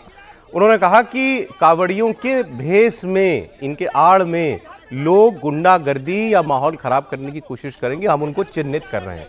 मतलब वो ये कह रहे हैं कि कांवड़ियों को बदनाम करने के लिए कोई लोग ऐसी एक्टिविटी करते हैं। कांवड़िए ऐसा काम नहीं कर सकते हैं। लेकिन स्वामी प्रसाद मौर्य का बयान जो था बड़ा लोडेड बयान था। समीर जी, देखिए, बहुत दिनों बाद स्वामी प्रसाद मौर्य चर्चा में आए। एक समय तो बसपा के बड़े नेता थे, उसके बाद समाजवादी पार्टी के बड़े नेता रहे, योगी जी की सरकार में मंत्री, फिर बीजेपी में आए, योगी सरकार में मंत्री रहे, बेटी को उन्होंने बीजेपी से सांसद बनाया था। अब उनके बहुत दिनों से किसी पार्टी में है नहीं, अपनी पार्टी बनाए, राजनीति चल नहीं रही। उन्हें लग रहा भाई एक समय तो मीडिया और टीवी चर्चाओं में मैं रहता था, सारे हुजूम मेरे पास रहता था, मुझे कोई पोस्ट नहीं रहा, तो कम से कम मैं बयान दूं। अब तो चुनाव आ रहे हैं, तो कम से कम कोई पार्टी सोचे कि भाई स्वामी प्रसाद मौर्य भी हमारे यहाँ रहा है, तो कोई हमें ऑफर दे तो हम किसी पार्टी में जाने की बात करें। शुद्ध रूप से ये अपनी राजनीति को देखने के लिए, जिस तरीके से वो राजनीति करते रहे बसपा के समय से, जो उनके रहा है पूरे राजनीति का इतिहास, वो उसी राजनीति को लेकर 2027 के लिए जो यूपी में विधानसभा चुनाव होने वाला है, उसके लिए अपनी जमीन तलाश रहे कि क्या मैं फिर किसी तरीके से उत्तर प्रदेश की राजनीति में अपने आप को बना पाऊंगा। कैसे? क्या भारतीय जनता पार्टी के कभी रामचरितमानस को गाली देके कुछ ना कुछ करके कभी नहीं होगा, तो मैं फिर निर्दलीय जीत जाऊं, या समाजवादी पार्टी मुझे वापिस बुला ले, या कोई भारतीय जनता पार्टी मुझे स्पेस मिले। शुद्ध अपनी राजनीति के उन्होंने बयान दिया है। उनके बयान से केवल एक बात समझ में मुझे आई है कि शायद स्वामी प्रसाद मौर्य आजकल बीजेपी में नहीं है, क्योंकि वो केवल पॉलिटिकल पार्टी के रेफरेंस उससे समझ सकते हैं। एक मेरा सुझाव है कांवड़ियों को लेकर के कि कांवड़ियों की पहचान की, कौन असली कांवड़िया है, कौन नकली वेश में, एक पंजीकरण होना चाहिए कांवड़ियों का। जैसे अमरनाथ यात्रा के लिए पंजीकरण होता है, वैष्णो देवी के लिए होता था, वैसे ही हर राज्य सरकार इसका एक पंजीकरण व्यवस्था करे, लेकिन जिससे जो नकली, जैसे कोई जो है 5-6 मुसलमान निकल हाँ, उस तरह के जो तमाम मुस्लिम है वो कांवड़िया वेश से पहुंच गया या कोई गैर वो, तो कम से कम एक ज्यादा कुछ करना नहीं है, बस आपको लॉ एंड ऑर्डर जैसे चलाना चलता है वैसे ही चलाना है। और यहाँ एक जगह जाना नहीं है ना, मतलब कोई एक जगह नहीं है जहाँ मंदिर जाना है, यहाँ तो कहीं से कहीं जाते हैं, कहीं से कहीं जाते हैं, तो थोड़ा मुश्किल है। जो अगर कोई कांवड़िया हिंसा कर रहा है आप उस पर वैसे ही एक्शन लीजिए जैसे किसी नॉर्मल आदमी पर आप लेते, लेकिन सारे कांवड़ियों को आप पेंट नहीं कर सकते कि ये तो अपराधी। बिल्कुल पेंट नहीं करना चाहिए। समस्या वो होती है जो हिंसा करते हैं उन पर कार्रवाई जब नहीं होती तब लोग पुलिस डरती है, बस कि इनको हाथ लगाएंगे तो हाथ लगा। पुलिस तो पूरी व्यवस्था में रहती है कि कोई उन पर हाथ ना लगाए। दिक्कत है। चलिए आगे बढ़ते हैं सर। अगली खबर जो है हेमंता बिस्वा शर्मा, ये भी मतलब बातें एक से एक निकाल के लाते हैं। वो असम में अगले साल चुनाव है।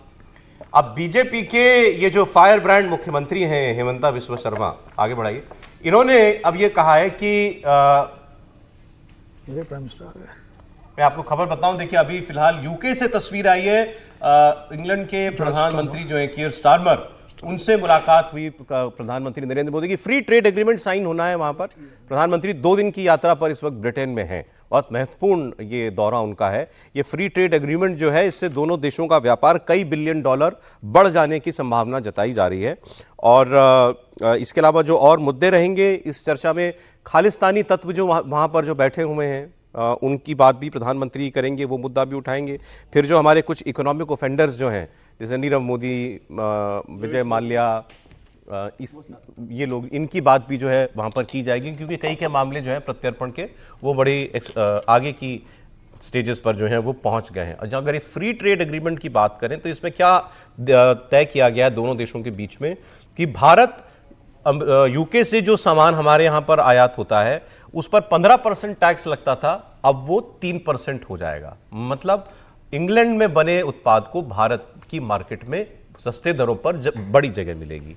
दूसरा, इस दोनों के बीच फ्री ट्रेड एग्रीमेंट से बायलैटरल ट्रेड $35 बिलियन एनुअली पहुंच जाएगा, ये भी अनुमान लगाया जा रहा है। जिन चीज़ों पर टैक्स सस्ता होगा, मतलब जो यूके के उत्पाद भारत में सस्ते मिलने लगेंगे, उनमें गाड़ियां भी हैं, कॉस्मेटिक्स भी हैं, मतलब मेकअप वगैरह का सामान, विस्की भी है, जिन भी है, सॉफ्ट ड्रिंक्स भी हैं, लैम्प और मेडिकल डिवाइसेस, खास तौर पर इन चीज़ों पर सहमति बनी है कि टैक्स जो है वो कम कर दिया जाएगा। विस्की का तो हर्षवर्धन जी मुस्कुरा रहे हैं। यूके इनकी जो क्लीन एनर्जी इंडस्ट्री है उसको भी अब भारत में आने में ज़्यादा जगह जो है वो मिल पाएगी। अभी आपने हाल फिलहाल में देखा कि नहीं देखा कि एक वीडियो जो है हमारे जो पेट्रोलियम मिनिस्टर हरदीप पुरी साहब का, उनका एक इंटरव्यू बीबीसी में चल रहा था, देखा आपने?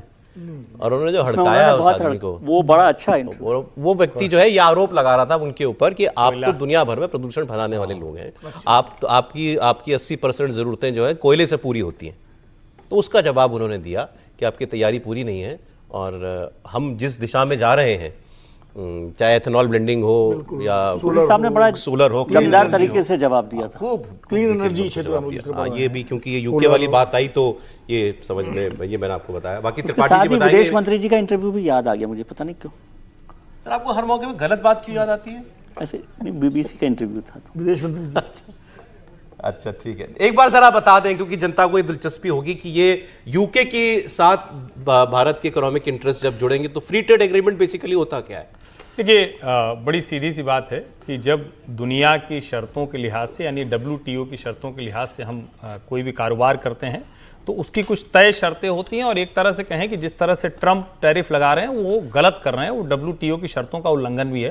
लेकिन चूंकि अमेरिका करता है तो उस पर कोई बहुत ज़्यादा दबाव बनाने की स्थिति नहीं है। अपने देश में आप कोई सामान दूसरे का सस्ता ना हो जाए और हमारा वाला महंगा ना हो जाए, इसके लिए सारा टैरिफ का खेल होता है, यानी ड्यूटी लगा देते हैं। जो यूके का मार्केट है वो पिछले लंबे समय से भारत उसको टैप करने की कोशिश कर रहा है, और उसको आप यूं भी समझे कि यूरोप के एक्सटेंशन के तौर पर हम देखते हैं, यानी उस बाजार को अगर हम टैप कर पाएंगे, और अगर ब्रिटेन के साथ ये फ्री ट्रेड एग्रीमेंट हो गया, यानी दोनों देश एक दूसरे के आयात पर न्यूनतम शुल्क लगाएंगे, ये जो बहुत ज्यादा शुल्क लगता है। और यहां ये भी समझिए कि हमारी कंपनी है जगुआर, जो है वो उनकी कंपनी नहीं रही, वो खरीदी जा चुकी है। तो एक तरह से कई ऐसी चीजें हैं जिसको हम कहें कि हमारे देश की कंपनियां वहां मैन्युफैक्चर करती हैं, कारोबार करती हैं, और हमारे देश में जो विशेष करके टेक्सटाइल है, दूसरी जो ऐसी चीजें हैं, उनको हम वहां पहुंचा सकेंगे तो दोनों देशों के लिए एक बहुत बेहतर समझौता है। हमें भी मार्केट मिलेगा ना, मार्केट मिलेगा। और जब हमको पता रहता है कि भाई ये स्टैंडर्ड है, इतना ही होने वाला है, तो आपको सौदेबाजी में दिक्कत नहीं। जैसे आज ही एक सुबह खबर है ना कि भारत में लोगों ने लग्जरी कारों को बुक करना बंद कर दिया है, रोक दिया है। क्यों कर दिया है? क्योंकि अगर ये ट्रेड FTA हो गया तो जो उनको रेंज रोवर खरीद के लानी है, डिफेंडर खरीद के लानी है, वो सस्ती मिल जाएगी। तो लेकिन दोनों देशों के लिए अच्छा है, और अमेरिका पर भी भारत के साथ FTA करने के लिए दबाव बढ़ेगा। तो अमेरिका के साथ जो हमारी इकोनॉमिक डील हो रही है उसको फ्री ट्रेड एग्रीमेंट नहीं कहा जा रहा है। नहीं, वो भी फ्री ट्रेड एग्रीमेंट, वो भी फ्री ट्रेड, वो भी वही हुआ। वो ट्रेड डील का मतलब ये है कि बायलैटरल एक तरीके से आप कर रहे हैं, लेकिन अब उसका लोकल डोमेस्टिक लेवल पर भी कितना असर पड़ता है ये भी आपको देखना चाहिए। ऐसे लगने में बहुत सुहाना लगता है मौसम, लेकिन जब FTA आप करते हैं और आपने किसी दूसरे देश के लोकल मैन्युफैक्चरर पर असर पड़ता है, उसको अपॉर्चुनिटी भी तो मिलती है ना सर। लेकिन दोनों अलग अलग लोग हैं ना, दोनों अलग अलग लोग हैं। एक जिस पर आपने कम किया है टैरिफ, वो इंडस्ट्री अलग है। जिस इंडस्ट्री पर आपकी तरफ से कम हुआ, मतलब दूसरे देश ने कम किया, वो इंडस्ट्री अलग है। इसमें दरअसल तो इसका दोनों है कि आप अपनी दोनों फर्क है, इंडस्ट्री और सेक्टर देख पड़ती है, उसके हिसाब से कर लेते हैं। देखिए, बस रिकॉर्ड के लिए इंग्लैंड जो है दुनिया की 6ठी बड़ी अर्थव्यवस्था है, हम 4थी हैं। तो 2 बड़ी इकोनॉमीज हैं दुनिया की जिनके बीच में ये व्यापार सौदा हो रहा है।